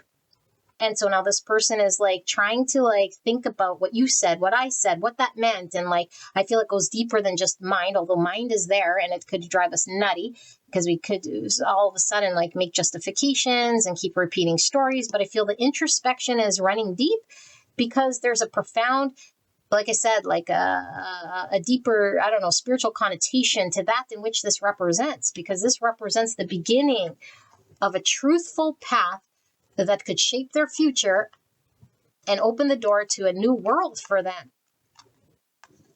And I feel it was set out of love. And I feel like this person would have to connect to something in their heart in order to accept this, embrace this, or honor this, or see the truth of it. But it's like, if they're not connected here, then they get defensive and guarded, and then they say hurtful things here. This person is guarding themselves, or has been guarding themselves. I feel like whatever has happened between you guys was very healing for this person, although painful, although they're defensive, although it's something they might have not have wanted to experience. And I feel like this opportunity was going to come one way or another for this person, whether it be this lifetime or the next one, whatever. It's like we all ascend and have to go through a process of growth. So they could have been delaying this growth, this truth. And it's like spirit saying, no, it's coming. It's coming. It's coming. It's coming. And you sort of like slap this into this person. I feel like this person might have been hanging on to a part of their world that was time to transform, to release, to shed. And this went with a version of them that maybe they weren't ready to let go of. And like I said in pile one, when we're hanging on to what's old and no longer serves, and we're still attached to it or believe that we must have it, we can be the ones to sort of dispose of it when we're ready. But if the universe takes it from us, we feel very threatened. We're not ready, and so I don't feel like this person was ready. Okay. And sometimes we're never ready. And it's like this universe was showing this person that they've time to move and transform and release and grow. And this would heal this person to go through this growth process, And so they felt very threatened at the time that you were like saying your truth or the truth, because I feel like it was a spiritual truth for this person to see. Okay. And it's like it would radically shift this person because it's like, I'm not ready for change, or I don't know. It feels, again, illusory thoughts. So this is why it seemed like fantasy, and I can't really channel fantasy thoughts because to me it's either going to be the truth or it's going to be some sort of upkeeping of smoke and mirrors that they could convince themselves in their world of why they needed to stay there or something like this, at their own expense here. And maybe you're like, I don't want to hitch myself to a going nowhere fast energy, or I love this person, so I want to see them grow, or I would be doing a disservice if I didn't reflect truth to them, if I wasn't authentic with them. And so they see you as someone authentic and true, but what you represent here is a version of this side of me that I wasn't ready to connect with. It would require me to drop some version of me that I wasn't ready to drop. Now I'm reflecting. Okay. And it would have been easier if you were like a lot of other people in my world to sort of buy that smoke and mirrors, because then I could have felt like safer in that way and keep continuing doing the thing that was detrimental to me, because it's detrimental. It wasn't expansive. It wasn't movement. It wasn't outside of this person's norm here. Yeah, I think this person hurts you too. Okay. But yeah, like I feel so bad about what I said to pile number 2 so much. What it is reflecting back to them like a deep truth of themselves. And yes, they feel crappy. And they also feel like left out of your world here because, I don't know, like maybe you just, it created distance between you and them. Maybe they still talk to you, but it's like it's never the same. Or maybe you don't talk to them. Maybe you cut them out. Or maybe they got so mad they cut you out. Maybe there's a block here, And really, like what Spirit is saying, let go of all aversions and meet every challenge and flow with life. Because I feel like this person was resisting change, pushing out what they didn't want to sort of what they feared. And I think what they feared was growth. What they feared was their own potential. What they feared was the authentic movement, what it would require them to do. And they were resistance to this thing. And this is what the pain and suffering is, because when we attach to something we're not ready to let go of, even if it's played its course, it's painful. And it's saying, no, change is the only constant, and move with the flow. And even if there was a challenge here, dancing with it and moving with it and flowing with it would have been a lot easier than this resistance, this conflict, this like pretending that we had to create here. So let's see, I'm going to pull 3 cards and see what you need to know about this person. Like, what's this going to do then? Is this person like being driven to act upon this thing? Spirit, 3 cards to see what pile number 2 needs to know about this person. If you're resonating, clear and concise message for the greatest and highest good of pile number 2. Please protect me and the viewer and this person that I channel for the greatest and highest good. Thank you so much, spirits. Thank you so much, pile number 2, for allowing me to tap into your energy, the energy around you at this time. I'm so blessed to be here. Let's see. And why is pile 2 needing to know about this? Is this person planning on approaching pile 2? What are they going to do about this? Are they going to walk that path? Hierophant. So something about their lifestyle. Taurus and Sagittarius energy, I just said, because of the 5, but I know this is Taurus. It's coming through a Sag. Okay. Communication again with the birds, Scorpio energy. Look at these 2 birds. Like, oh my gosh, I did a reading. These readings are so powerful and they're so heavily charged with energy. I did a reading and it was called Alchemy of Spirit. And it was like me unraveling my decks. And that reading, I think, applies here. And I think it did it like less than a week ago, and it was unraveling that deck. Okay, there's 2 birds. They were looking that way. These 2 birds are looking at each other. This is bringing me into this reading. Okay, so birds are all about communications. Also siblings. This could be a sibling for sure. Okay, or like a sibling representing our soul tribe. These birds are looking at each other. and doesn't look like they're saying anything. Some of you guys be in no contact right now because of what was said. Okay, but the Hierophant does represent higher learnings. I feel there's a spiritual learning here of truth.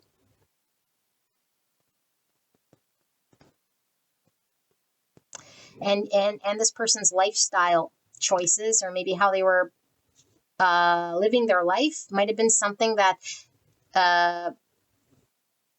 in their shadow, they could have been having a lot of shame or judgment about their choices or what they do.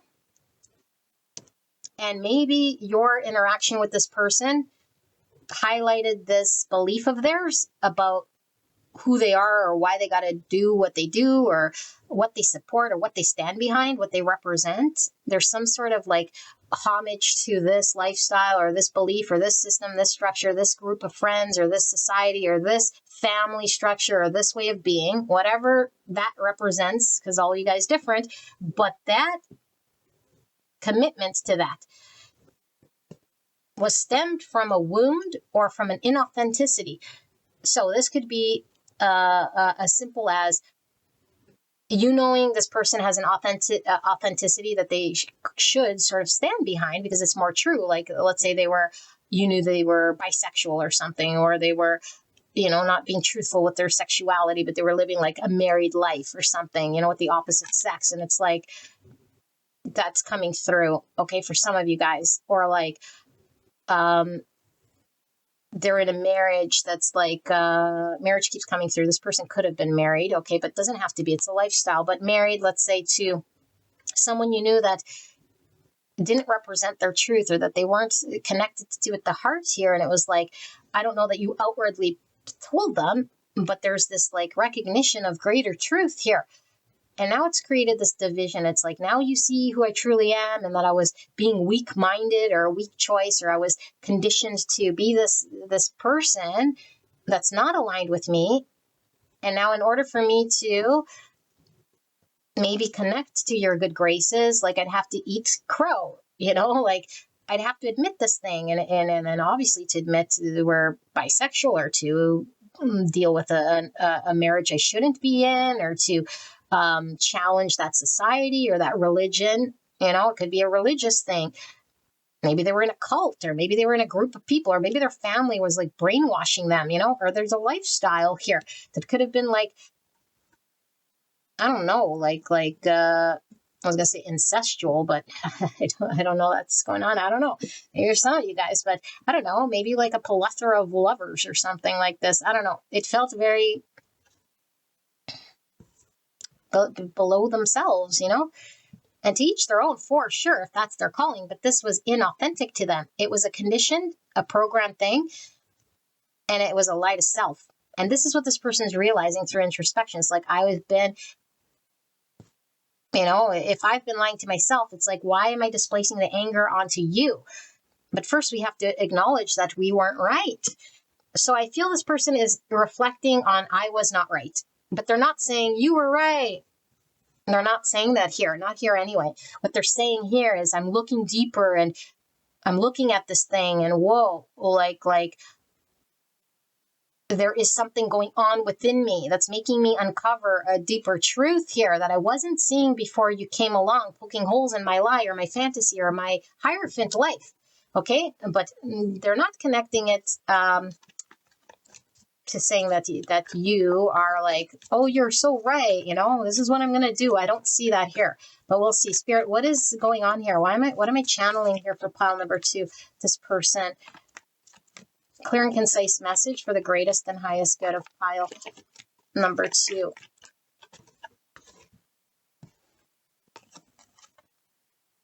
Six Wands, their identity. They really are concerned with what other people are going to say and think of them. Even if, let's say, this person was surrounded by like, let's say social media or fame or a whole big family in the limelight, everyone's seeing me, I have this role. It could be.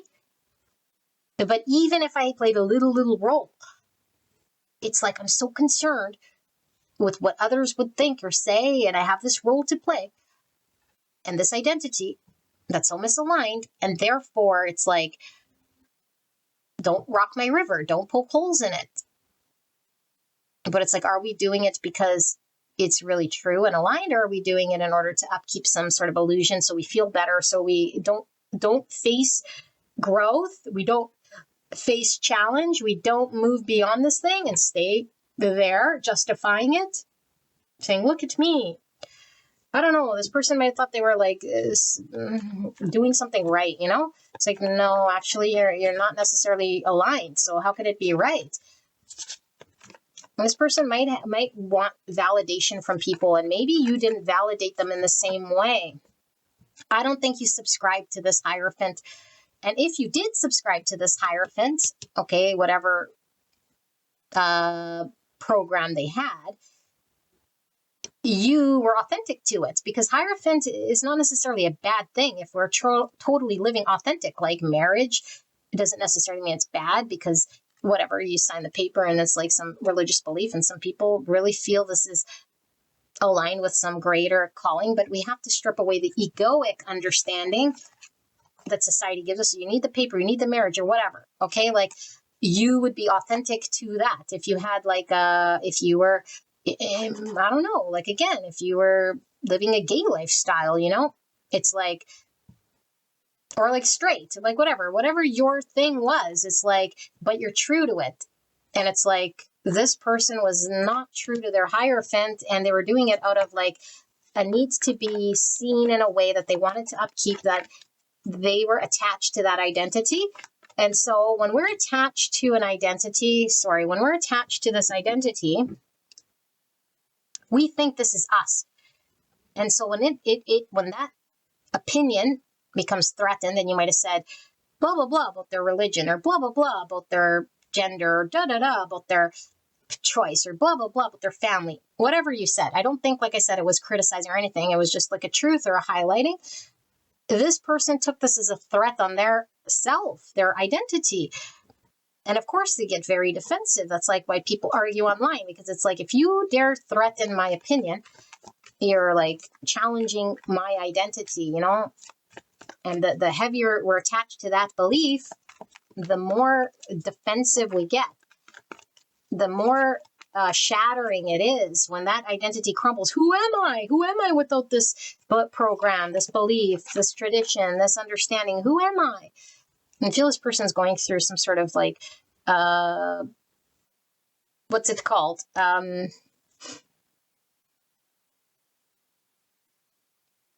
Midlife crisis in identity. Who am I without this? And so we try to hang on to it more, or prove it more, or do it more, or convince yourself more. But it's like, no. Once you see the truth, the mask starts to slip. You have to embrace some sort of truth here. Page of Cups. So this came out in pile 1. Page of Cups is the inner child, but this is connected to the heart, because it's innocence, it's love, it's creativity, it's our natural expression, it's our vulnerability. I feel this person felt very vulnerable with what you had said to them. I feel you really connected this person's sort of true core in some way. And that's why it vibrated and resonated so deeply, because their inner child really resonated with what you were saying. There's something there of truth, you know? And I try to do everything to cover up this vulnerable spot of me. Look at even the mask. Okay, so I cover up the vulnerability with pretending to be someone I'm not. Because who would want to be vulnerable? Who would want this? And who would want, it's like that sort of a thing, but it's their own little program and their own little world that they're making up, that people and this and that and stories and mind. And then what pays the expense? Their joy, their love, their growth, their expansion, their creative world starts to shrink. But it's okay. Everyone still loves me here. But it's okay, because I'm socially accepted. I'm socially approved. I'm seen in this way. But it's like, yeah, but it's at the expense of this beautiful child that hasn't had a chance to explore and experience something here that's more authentic to it. So it's like upkeeping some fake world and some mask, and they could be so attached that they think it's true and it's really them. It's like, no, it's not. You just believe to be that identity and you're attached to that identity. What happens without it? Who are you? Where would that lead you? Where would it go? You know, don't show me that. So this person is introspecting. They're reflecting what you said, and they're trying to like prevent. I feel like there's a tower going on, and this person's upkeeping a tower, trying to prevent it from falling further, from the mask slipping. But this truth is coming more and more in line, and it's like a train. They cannot stop. And eventually it's like it's going to like crack like this egg, and where there is going to be no more denial, no more preventing. And this is why towers hurt, like I said, because when we allow the tower to fall, yes, it's painful, but it's like we're in flow with the universe. When we upkeep tower, and the longer we prevent this from happening, it hurts, because the bigger we are, the harder we fall. And the longer we prevent what's natural and what's going to change and flow, when we prevent it, when the tower happens, which is inevitable, when the awakening happens, it's like, boom, it's so hurtful. This person's going to go through like some major, as my cat scratches the door, some major revelation of awakening that's going to really, really create a midlife crisis of sorts, you know? And you can get very, very depressed, or like suicidal, touch wood, or like not know who we are, like hit rock bottom here. So there's a need for this person to allow the tower to flow, to consider a possible different thing other than that in which they're attached to, and truly want to believe that is, it's not even want to believe, they do believe that is them to capacity, but it's like from that identity, from that program while it's running, they can't see any other way. They're running the program, so they can't see that they are the program.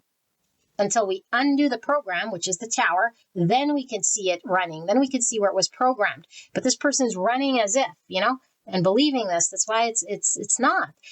And because this is pleasure abuse, I feel like this person was, there's something about like, yeah, even with this 6 Wands, which is my ego card, there was something about feeding off of that. Whatever part of their psyche it was feeding. It was feeding my ego. It was feeding my, stroking my ego in some way. I don't know. Like I said, for some of you guys, if it was like relationships or friendships, or like fame, or a power, or a knowledge that I held, or something that I could get out of that world that fueled the ego, that fueled the story. And you didn't do that. So now you're sort of bad guy, you know, but really they're not pointing at you saying, I hate you. And I'm still saying that, I'm still putting my projection eyes on you. No, because it's introspection. Now the eyes are going in, and now the egg is cracking, and now more is being revealed to me. And it's like, whoa. And the more this is seen, it's like the more truthful you'll appear, the more authentic you'll appear, the more accurate in regards to authenticity of their path is going to be more aligned with what you were saying, or who you are, or your vibration. And all they're doing here was still trying to like convince themselves. I feel there's people involved, okay, upkeeping this world of theirs. I don't know if it's family, friends, it's a social community. I don't know, people at their church, whatever this is. Okay, pile number 2. This is a very profound reading. So this is why this person is thinking of you. All right. So I hope this helped you, and I will see you at the next one. All right. Pile number 3. You guys pick this mushroom right here.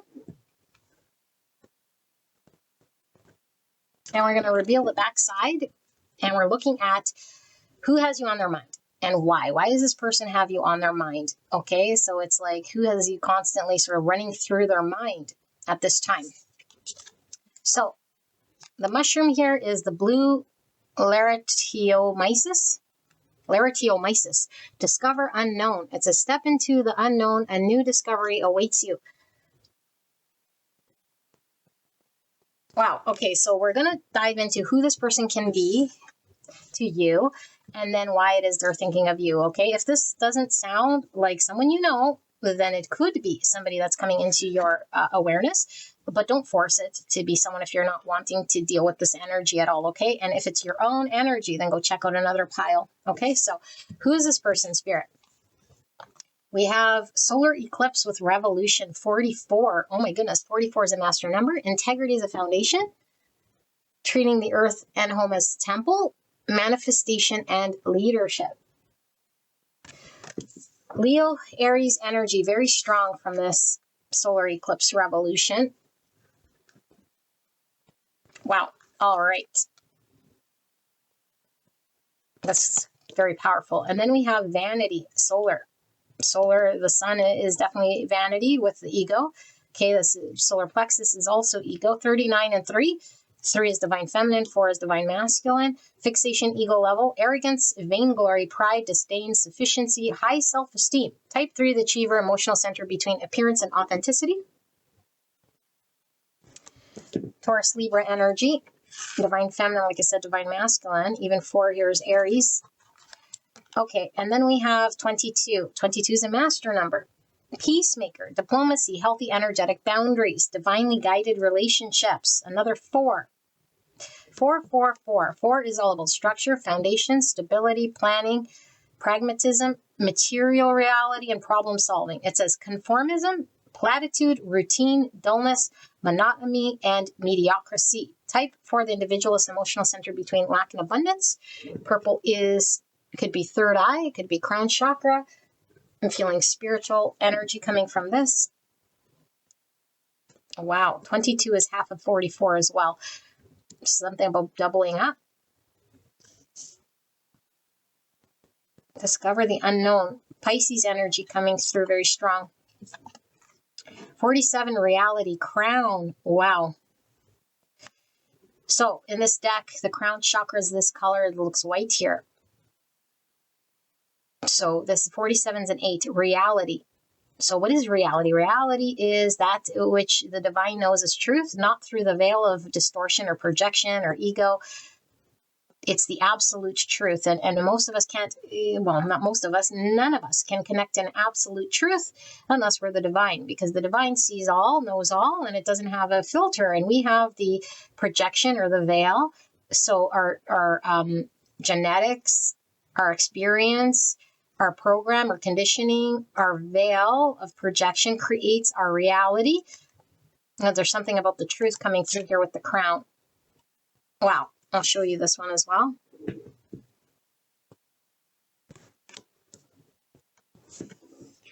$11.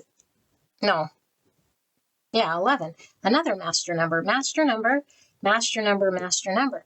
Okay, although we see 47 here, but it's divine inspiration, synchronicity, and the encouragement to keep going.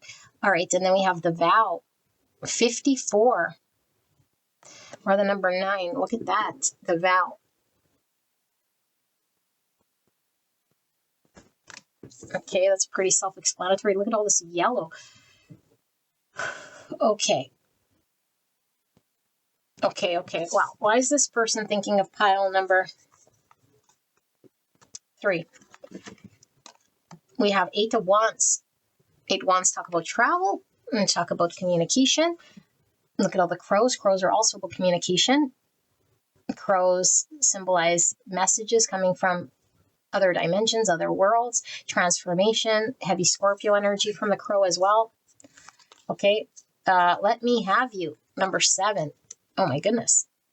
So 7 is all about faith, wisdom, reflection, understanding. Cancer energy coming through. 10, I would do anything for you. Oh my goodness. And 15, I'm obsessed with your body. Looks like you guys have some form of a stalker here, or someone who's really intensely focused on you. Okay, is very passionate with the 8 of Wands. Physically. Wow. Okay, and then mortification. So this is the process of death. Okay, transformation. I'm seeing the Ouroboros too. So it's like this, the cycle of life, some sort of rebirth and death process. Okay, but this is talking about the death process. 68. Yeah, 68,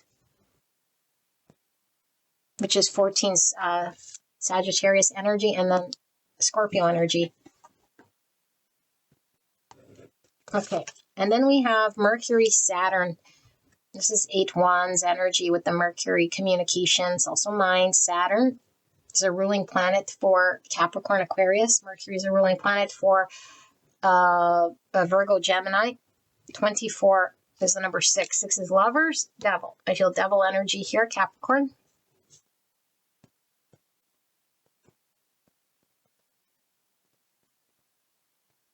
Wow, can of worms here with this eye. Look at this eye. My cat is scratching at the door. Okay, and then we have Aries energy, the sun. It feels divine masculine. 50. Number 5, the Ram and Delia with determination. Okay. Alrighty, even the Saturn is determination, but Saturn determination is a little different here than how we generally channel like Aries energy. It feels like some sort of persistence here, especially with this obsession. Okay, let me let me start to channel this thing, okay?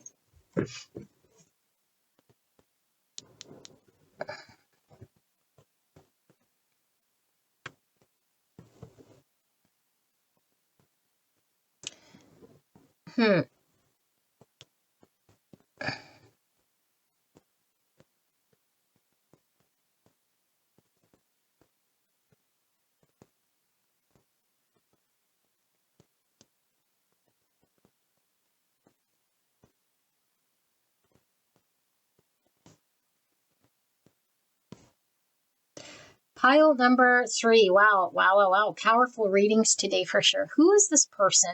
This person totally values you, you know? I think this person thinks the world of you in a way here that inspires them to make big changes in their world. And coming from this person who seems to be a little full of themselves, you know? So this could be how they've always sort of seen themselves and from some light of greatness or just whatever traits they might have liked about themselves, which there's no issue with liking ourselves or you know, seeing ourselves from an angle like this. I think you've overshadowed all of this, and I don't think you've done it from a place of like competing or trying to make them feel small, because what this has done is the opposite. It's like, whoa, your presence has made me, it's like a weird energy here that this person has, because part of them, okay, this is so interesting. I'm reading it. It feels it's like a divine masculine energy, okay? Here, it doesn't have to be a male gender, although for a lot of you guys it probably is, but doesn't have to be so much, because this feels like an energy of a masculine energy, like having to really prove oneself and validate oneself in a way that's like, you know how males act in front of women? The typical, okay, this is stereotype, to show off. Like a woman's not going to go do that in front of a male, mostly, to show off in some sort of way, you know? Not that this person is doing that in front of females, but what I am saying is that this person carries this sort of a pride about some version of them that maybe they've put on and that they attach to as their identity, and they've honored this way of themselves.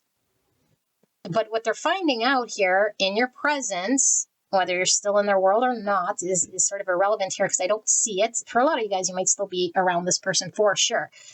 Is you're overshadowing this thing, because you might be the whole kit and caboodle, the whole package here.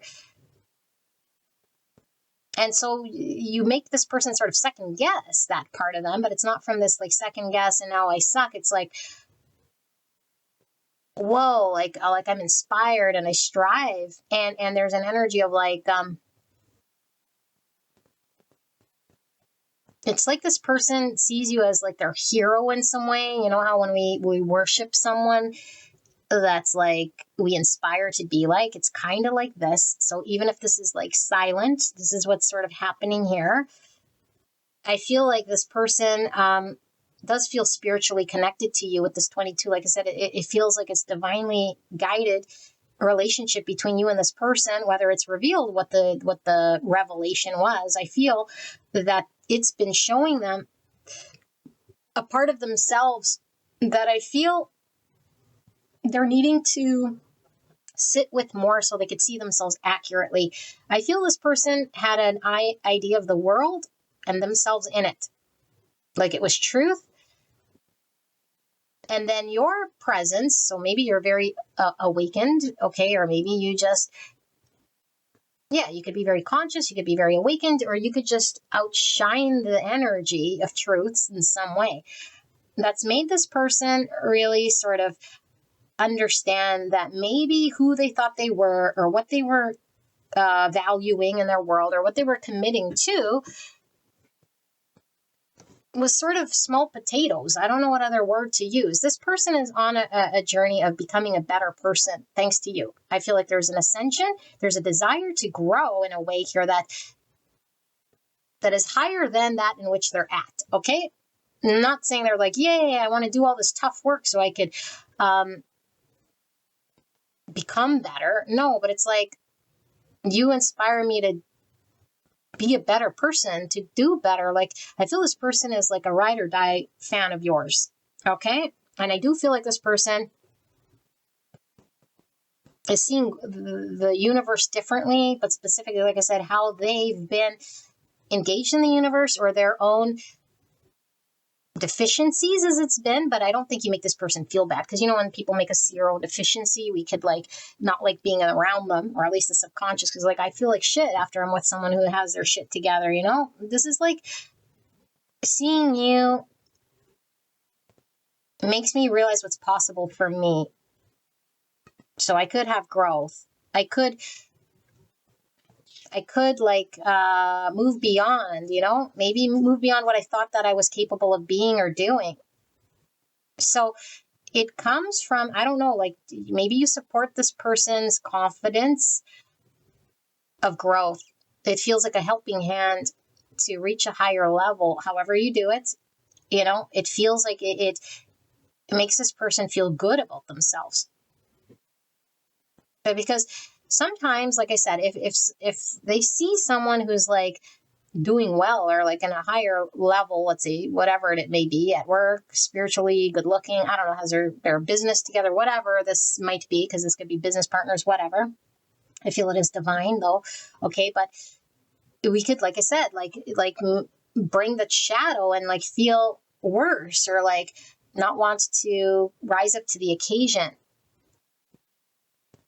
And so I feel like why this person might be rising to the occasion, I feel like they feel you help them.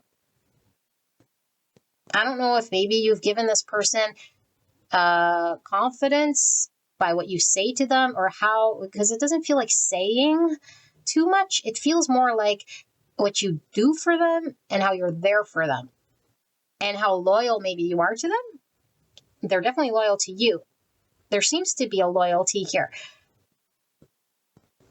and a lifting me up. This person could have encountered you at a time in their life where they were really in the low, Yeah, because when I started off with this person having this like thing that they think they do well, or I don't know, some sort of pride or something, I think that this version of them has been birthing slowly. So you most likely have known this person for some time to have this effect, because I don't know if this person had a low self-esteem.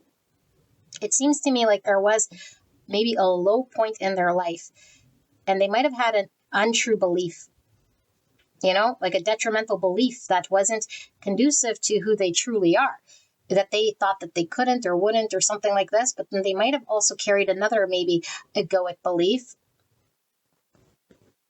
And maybe they hung on to that part because that was the sun part, or the part of them that they thought was successful or was okay. And then the parts of us that we're ashamed of or judging or don't like, we sort of don't do anything about. And we could say, well, this is how I'm built, or this is where my strengths are, or this is my weakness, or this is who I am, take it or leave it. However, it manifests, and we could be okay here, but I feel like this is probably why this connection's been guided, whatever you represent to this person, so that there can be a truth that's being revealed to this person. This person is called to become a better version of themselves and see themselves from the eyes of the divine here. And I feel like this person could have just plateaued in their world. They could have been stagnant. This person could have been also very bored until you came into the picture. This person could have also feared a lot of trying new things, or stuck in old ways, or refusing certain differences in their world, or new connections or people or ways of being that they might have said was outside of their comfort zone or not familiar with here, because it might make them feel uncomfortable or expose certain parts of this person that they weren't comfortable with. So I do feel like maybe this person too could be somebody who might have not have been super ambitious, maybe even like driven for change, or like trying to pursue some sort of goal or make more of themselves in some sort of ambitious drive. I think you've totally changed this, like you've totally impacted this person and how they see themselves and their impact in the universe here, because I feel like this realization that this person is having is actually more truthful than that in which they held about themselves and about their position in life. So maybe where they work, or how they live, or how they engage with the universe, with relationships, or all of the above here. I feel this person is spiritually tied to something deeper here that then maybe was not coming online, because maybe this person was really more tied to a superficiality of an egoic understanding of themselves, not the deeper spiritual truth. And this person could have also been really conforming to a lifestyle for some time. Even if it was their own unique out-of-the-box lifestyle, it's still conforming to something, because I think they weren't seeing what you're showing them. So hopefully more comes through of who this person is, but why they're thinking of you now. I feel like this person feels a rush of energy here. It does feel sexual. It feels like rose-colored glasses in some way, a little bit, because I feel this person feels like your ultimate package. Like I'm unworthy, I can't believe you're like, so this could be quite scary if they put you on some pedestal, but this is why I feel this person was at some sort of understanding of themselves that was limited. And now you've made this person feel like, I could be capable of wanting more. I could be open to a relationship with someone like you, which sounds really sad, but maybe if we have like a low self-confidence, or we just never really pictured ourselves having someone in this league sort of look at us or something like this. I don't feel here it's like some creepy person that's like watching you from the bushes, that's like obsessed with you and like you don't want anything to do with them. No, I feel like you're really either still involved or have helped them at one point in time. Whether you've moved on, you've lifted this person up at one point in time when I feel they were like really at the bottom, It's like, I won't forget that. When someone does something for us and we think, oh, it's just whatever, it wasn't much, or maybe it was much. Maybe you had a point in your life where you were really supporting this person for a month to live, or a year, you helped them out, or you kept cheering on their work or their project or their confidence or their belief in themselves. It's like, you were there. It's like, I won't forget it. I owe you. Like I'm so blessed here, And but on top of this is like, I'm also turned on here by your, how we can have that, like, even if we're not, let's say gay or something. And it's like, sometimes you can meet like the same sex and just like so fascinated by that. Like, obviously you're not going to be turned on by their body, but it's like, even their looks, their movements, their world, it's like, whoa, like I'm just so drawn into this person. And you could really like, like prop them up. Like we're usually like that with our heroes, speechless in some way. And it's like this person's like speechless. I do feel there's a sexual attraction. I do feel this person's thinking about you pretty constantly here with this 15. So they might have very obsessive thoughts, which are pulled from passion and desire, and this sort of an energy. So it could be borderline obsession for sure. I mean, borderline, it feels to be obsessed here. It could be a constant thought, and this I do anything for you, I feel is a ride and die. Like there's nothing I wouldn't do here for you because you've showed me something here. And I feel like this person, for some of you guys might be at a distance. It could be someone you talk to quite often as well. Okay. Or communicate with. But I feel like this person almost feels like you broke them out of some mold, some stagnant mold or some insecurity mold or some little self mold. And I feel like this determination, like, yes, this person's sort of ambition's coming, but I feel like if this person's nature isn't super driven by like this Aries and this like energy, I feel like what this is saying is like to prove to you that they are someone that you can count on or trust or share with. Like, let me be that person for you. Okay, if it's not sexual, but it's like person for you, like that person, I do feel it is though with this, but you can remove this if it's not sexual or like in that intimate camp. It could be, I'll be good enough for you. Like if it's a business partner or if it's like your equal. Repay this favor. I'll match your energy. I'll meet you where you're at. I'll get there.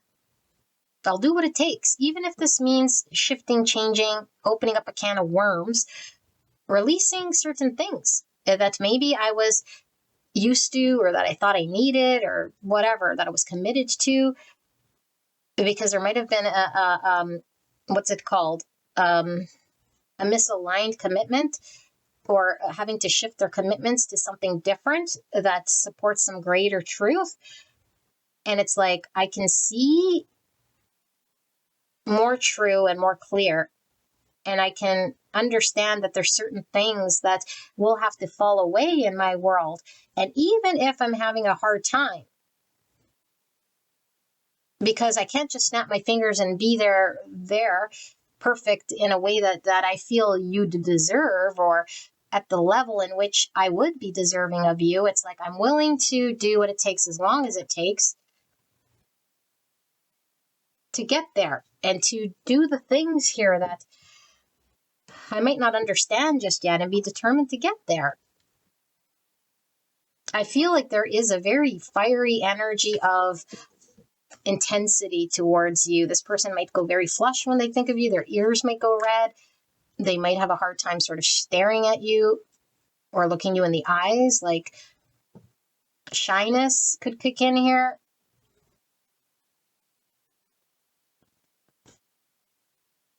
And it also comes with like I feel there's deep love on a very deep level. I feel it's emotional, deep, intense, passionate, spiritual, and also innocent in some way here, and also blind. So it's like everything. It almost feels like, when we fall in love and it's like it overrides like this our brain. But we do have Mercury here, so there's mind and then Saturn. I think you've changed this person and the way that they think about the world, about themselves, maybe about certain topics, and maybe about what they're capable of providing or doing. Maybe they thought I could never change, or I could never be greater or better or accomplish more. It's like now that you've showed me this, so maybe, like I said, you've been in this person's world for some time, that they've seen it with their own eyes. Maybe they've seen themselves do something that's like seemed impossible. Maybe it was something small, or maybe it was just like, whoa, I never thought I could get this job or do this thing or say that thing or connect this way or understand relationship in this way or see myself from this angle. And then I did. And now you've proven to me that all is possible. Like there's a real appreciation for this new revelation that comes to me, that I've broken out of some mold and I've been handed this gift that feels like it's unworldly, or I was undeserving in some way. But now it's like I don't feel like that energy maybe where it's like, oh, I don't deserve you, I'm like less than. It's like this, I'm driven to inspire to be more. I'm driven to rise up to your level.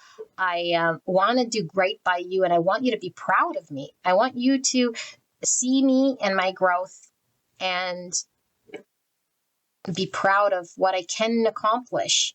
And it's because they're attributing it to you. Like you're, without this in interaction, it's like I wouldn't have been able to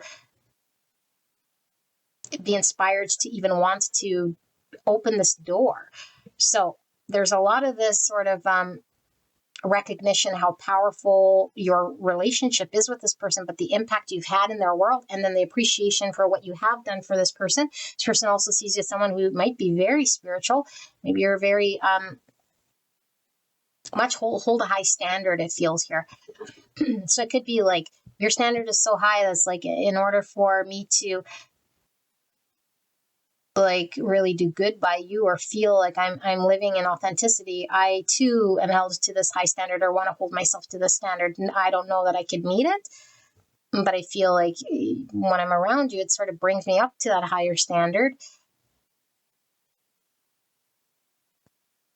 I feel like this person is determined to become a better person. I also feel like this person wants to move closer to you if you are at a distance. If you have been in a period where you haven't talked to this person, I feel this person is really wanting to communicate with you. They really enjoy conversations with you, because I feel like what it means to them is more understanding about themselves, or more is revealed about them in way of what it is that they learn when they're in communication with you. Now, some of you guys, if there is no communication here, this could be telepathic communication. This could be their knowing of the dynamic between you and this person, because I feel it's very spiritual here. And so you might have this like telepathic sort of bonding here that comes through with their dreams or their inner knowings. And it allows this person some sort of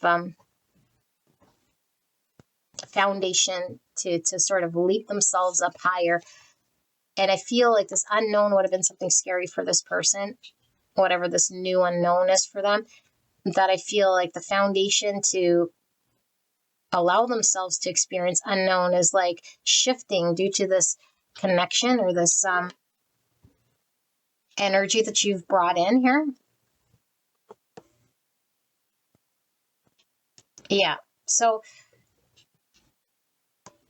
I feel like there's also maybe like, because we have the mortification, which is the death card in 10, which is all about endings and transformation. For sure, this person's been transformed. I don't think their life will be the same since you've connected or they've met you.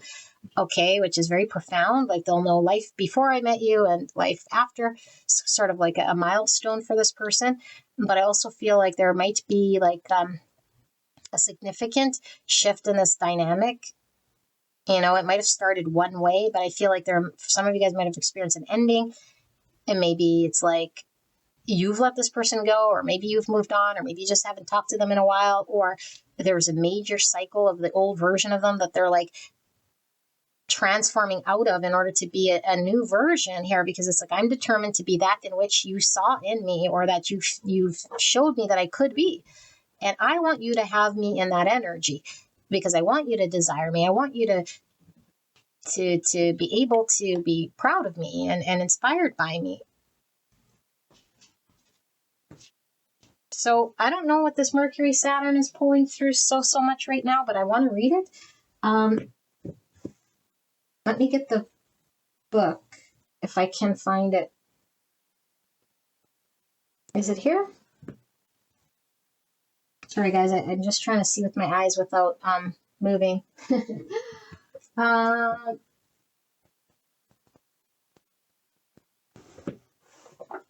Yes, I found it. Oh my gosh. Mercury and Uranus. It's falling out. Double Mercury here, 26 and 24. Uranus is the ruling planet for Aquarius. It's the great awakener. I feel like you've had it. Oh my gosh. Okay, what's coming through? This person not only thinks differently, because I think you've significantly impacted how this person thinks about themselves, like I said, and the world around them. Their thought process might have completely shifted. Their perceptions, their projections, their limiting beliefs. But I feel like maybe there's something here about communication. If this person felt like they couldn't speak their truth, there seems to be some sort of foundation shakeup here, where this person is now embracing some sort of truth of theirs. Okay, so let's see. What's this Mercury Saturn about? 24. It says, conjunct sextile trine. In the primitive state, cruel, rigid thinking and speaking lead you to separation, righteousness, and arrogance. I think this person had that. Okay, to some degree, of course, on a scale. They could have been very limited with how they talk to people. They could have been just very rough around the edges. They could have been somebody who rubbed people the wrong way or something like this. Okay, adaptive, commanding, authoritative, and temperative speech and thinking create possibilities for others to learn and grow. But in evolving state, you exemplify inspired leadership in your writing, thinking, and speaking. Others are wowed by your capacity for laser-like, impeccable communication. I feel like this person might have had a very difficult time expressing their truth, because I feel they might have not have been able to connect to something that they're seeing in themselves. Okay, in conjunct opposition square. Primitive. You dwell in caustic, chastising, mean language and ideologies. They might have done that too, very fixed in their beliefs of something. Okay, your speech and thinking are mature and reasoned. Evolving, focused, incisive, clear speech and thinking on your part leads others to want to be more disciplined in their communications. I think this person now knows the impact that they can have on others as well. That if they are like acting in a certain way, it's like, you have an impact on others if you're like cruel or egotistical, or like, because your impact helped this person so much. It's like, I have the ability also to be there and to be helpful and to service humanity, rather than maybe just try to prove myself in some way from an egoic standpoint. You seem to be very angelic here. Okay, now, of course, because like I said, I'm just reading energy. This could definitely be like the guide sort of leading this person upwards, but if this is you. Okay, so we have Mercury, Uranus, 26. I'm just giving you different sort of examples here because this feels very angelic. At least how this, aside from this physical attraction. 26. Okay, so Mercury, Uranus. If y'all are having sex with your angels, do tell in the comments. Okay, so Mercury, Uranus, it's a sextile or conjunct sextile trine. It says, you have a habit of speaking ridiculous, impractical gibberish that alienates others. This person might have been a loner. Maybe people misunderstood, maybe very rough around the edges, a little cruel. I don't know. Maybe you had the patience to sit with this person to really get to know them behind this facade. Maybe they use this as like a I'm better than thou or some sort of wording here that was off-putting. But it's like, I could see beyond the off-puttingness. Okay. Adaptive. You are extraordinarily original thinker, writer, and speaker. You engender new ideas and invite collaboration. Evolving. You are part of moments in history where pure genius is expressed. Your communication helps to further the process of human evolution. Wow. This is more in the line of what I feel this person is being called to experience. And this awakening of theirs, or this like little limiting belief that's kept them sort of challenged. And by your example, I feel this person is able to rise above this more, I don't know, like primitive sort of way. Okay, in conjunct opposition square. Primitive. Your specialty, rebellious speech that causes others to feel uncomfortable and uncared for. Yes, adaptive. Your brilliant offerings allow others to feel their own brilliance through communication. Evolving. You are incredibly adept at describing what's possible. A new evolutionary stage seems just on the horizon to all who hear you. Revolution. This person could really impact humanity in some level, okay, like on the grand scale, by healing something of themselves. I feel this person has a commitment. It feels like a spiritual commitment of maybe a role that they were called to play. I don't know, in this lifetime, you know, maybe to spirit, and it's like you're part of this path, this parts of this person's growing. This person could have been blocked communication wise. This person could have had a very cold way with all this mind, maybe not able to express deeper truths that lie underneath that. And it might have just stayed there, you know, like surface there. And it's like this whole revolution is one in which is shifting this person's whole paradigm, their meaning, what's capable for them, how to achieve it, and all of this stuff. And I feel it's just by their experience here with you. But it also feels like there's a one-on-one thing, and then there's this like collective growth within this within this form this person can accomplish within their own sort of right. Okay, but I think they're thinking of you because they're like saying here, like, what's it? I will stop at nothing. Like, I am determined to get there. Like, let me work through this process of release of the old version of me, the one that might have had blocks here, that was rough around the edges, or was cold maybe, or like, I don't know, calloused or cruel or rough, or just like wasn't doing good by people or you or this like world. I feel it's bigger than you too, but it's like, I want to do right by you, but like doing right by you is doing right by others. I don't know. You brought out the best in this person, that's for sure, and they do see it. I don't think they're resisting it. I think they're leaning in towards you. I feel this person wants also to communicate this to you, and there's lots here because of what I feel. I don't think this person has told you this. I don't think this person is yet capable, because I don't think they're in this adaptive state or whatever the ultimate state here. I think they're still somewhere between this primitive / shift. They definitely have shifted. Do they feel the shift? They recognize the shift. There's a desire here that's very strong, and I feel it's bubbling up to this 8 wand, because I feel that they're wanting you to know this. How much impact you've had on me, how much you mean to me, and how this change within me and this shift within me is like possible. But I'm working through this shift still, because I don't feel a person's on the other side of this release or this death or this transformation. Okay, so clear and concise message here. I'm going to pull 3 cards to sort of dive into the energy a little more. Like, why then? What are they going to do with this? Are they coming towards you? Are they going to tell you?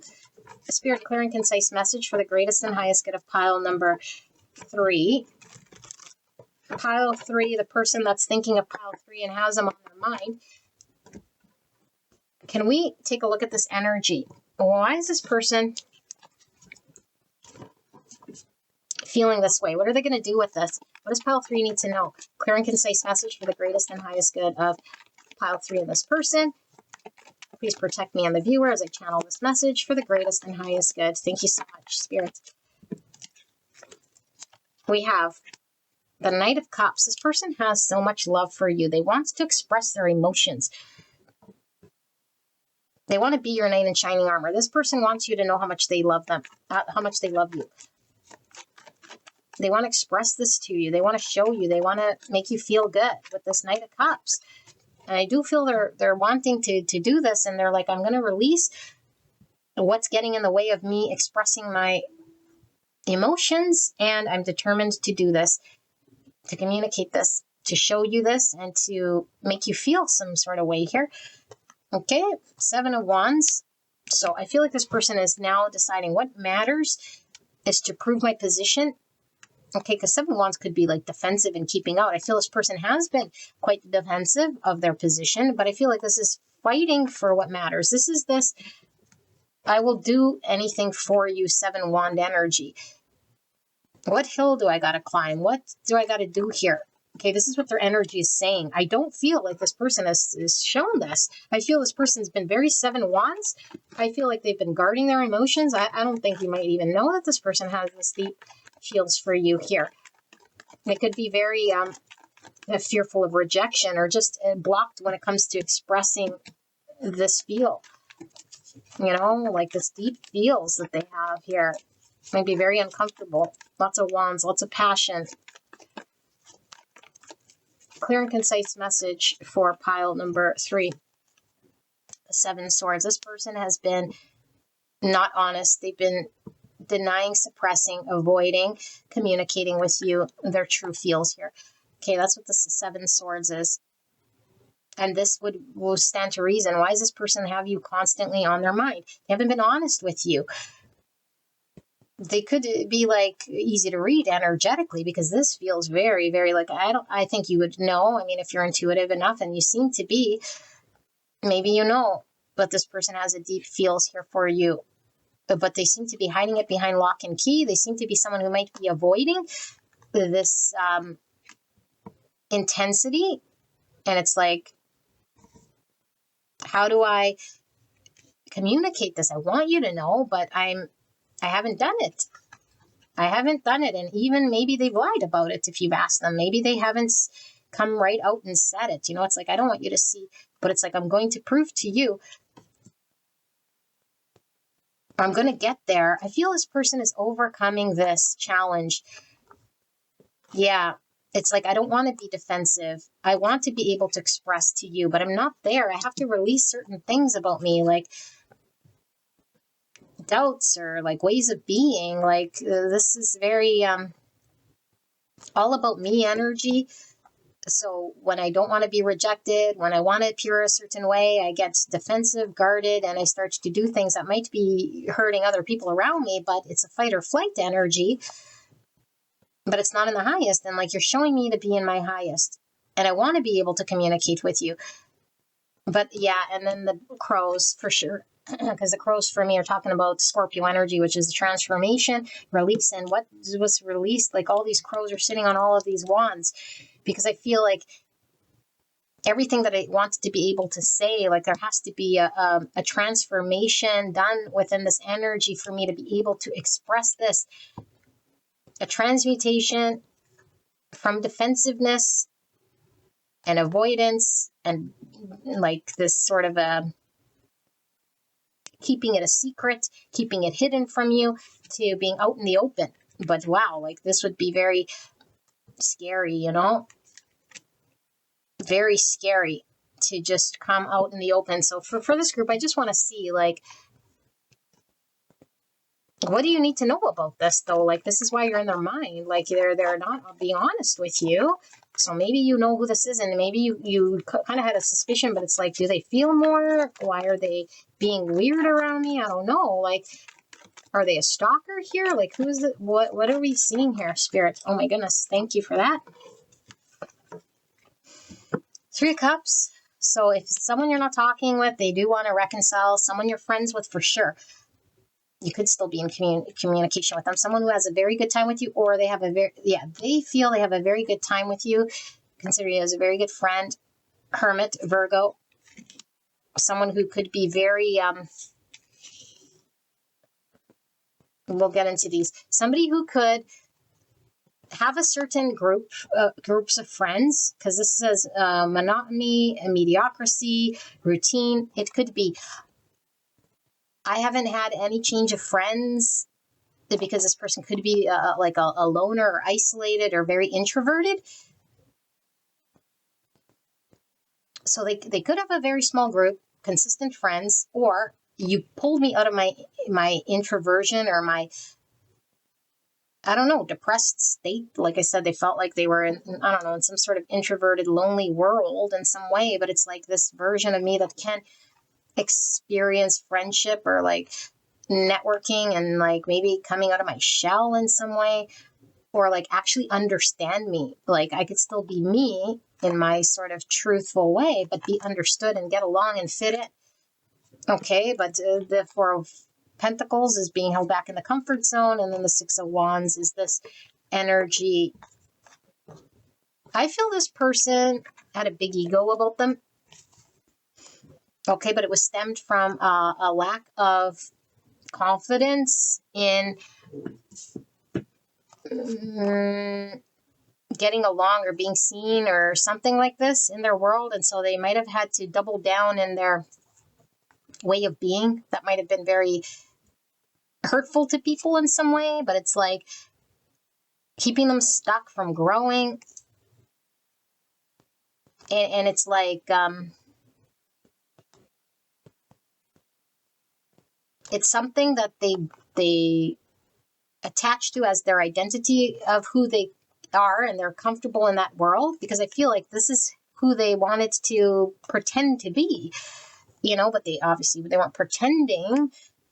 What they were doing was they were not seeing and understanding the truth, the reality of the situation. They were buying their own perceived, distorted thinking, sabotage way of who they thought that they were and who they thought they had to be around people. And it's like people would expect me to do this or that in order to be welcomed or seen. And so I'm going to maintain the way that I am, but it's like, the way that they are. But even that was not welcomed or seen fully or appreciated fully because it seemed like they were kind of mean or kind of mad at the world or like, the world doesn't understand me. People don't get me.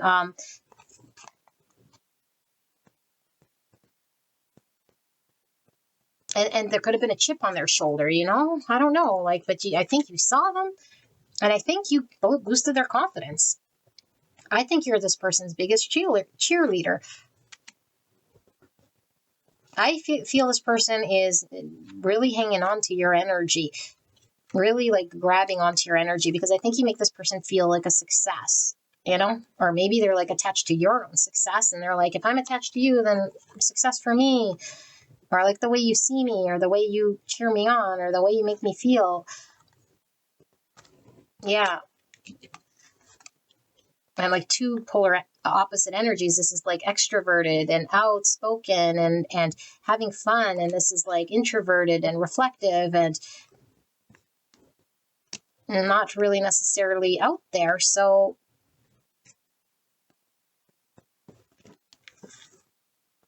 maybe you guys are like two different sort of energies. Like if they're introverted, it's like being able to come out of their shell.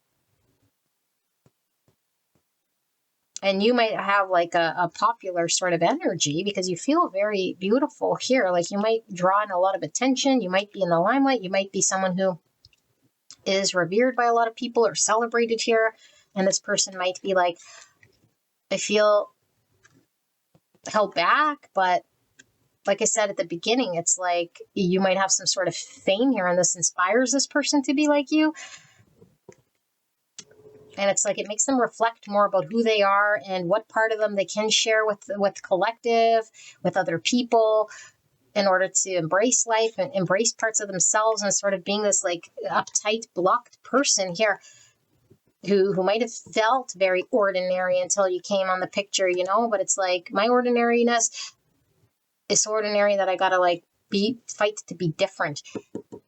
And so this is why they were cruel or rough around the edges, like putting up some sort of facade, maybe that they were some tough person or that they had a lot going on, or I don't know, like it seems a little fake here, but I don't feel like what they're feeling for you is fake. I feel like this person has just been like this for some time. So I don't know that this is helping you very much because it's not really telling me what this person is gonna do, but I feel like they're just looking at you like the best thing that could have happened to them ever. I do feel like this person is transforming something about how they communicate. And I do feel like this person is committed to this connection in a way here that goes beyond whether you talk to them or not. It's like they want to do right by what they've learned here.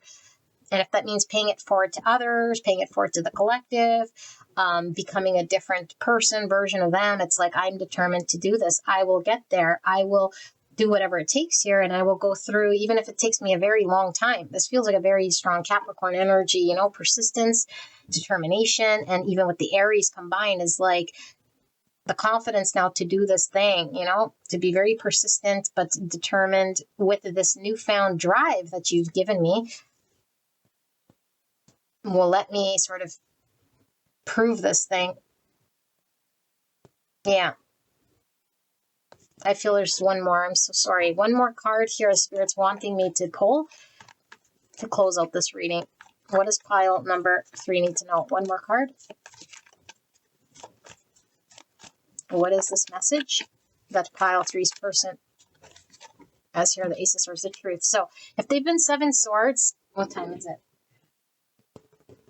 Okay, sorry, I just wanted to see, because if I record for 3 hours, it cuts out. Ace of Swords. This person was clearly showing 7 swords. They weren't communicating to you honestly and openly. This transformation they're having in their world is revealing a truth. I feel this person wants to tell you and show you. I feel like there's a painful experience this person has had that has kept them believing whatever they believed about themselves. I feel like this person is 7 swords because of the experience they have had that has made them sort of maybe feel very defensive about who they are or how they are. And I feel like this truth is one that they're wanting to share with you and show you. I feel this person, if you're not talking to them, will for sure come around, because they want a reunion with the 3 cups, the 8 of wands, the Ace of Swords. I want to tell you, I want to show you. I've seen something clearly. I've transformed. But I feel like for a lot of you guys, if you are talking to this person still, I don't feel they've come up with the full truth.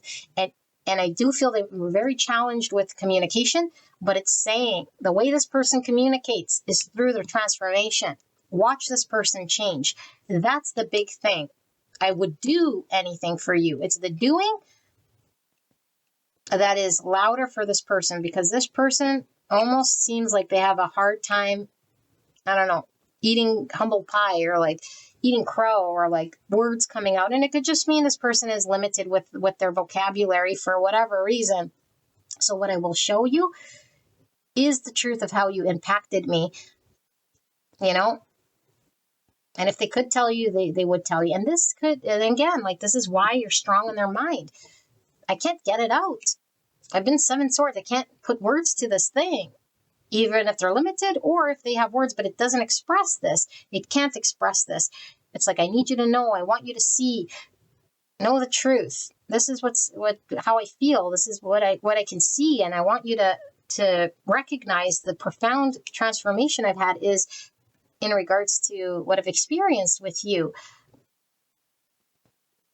Yeah, it's beautiful with the Ace of Swords. This is one of my favorite cards in the tarot, that and the Sun, of course. Sun is also about clarity. This is about truth, honesty, and communication, and cutting through illusion, deception. Okay, this is reality. There's only one truth, and that's divine truth, okay? And truth and love are synonymous. I feel this person wants to do right by you from the most truthful place, from the most loving place they can. And I feel like you might have really got that person to connect to that, you know? Like, genuinely connect to the truth of who they are, where love sits within them, and to act in the universe in integrity and truth. But that takes a lot of courage and shift. And I feel like you're putting this person on this path through your introduction to them, or their desire to show you or be inspired by you, or your helping hand from them. So this is very beautiful. Pile number 3. Wow. Okay, I hope this helped you. I love you very, very much. And if you haven't heard from this person, most likely they're coming in to show you something or tell you something, okay? I'll see you at the next one. Bye-bye.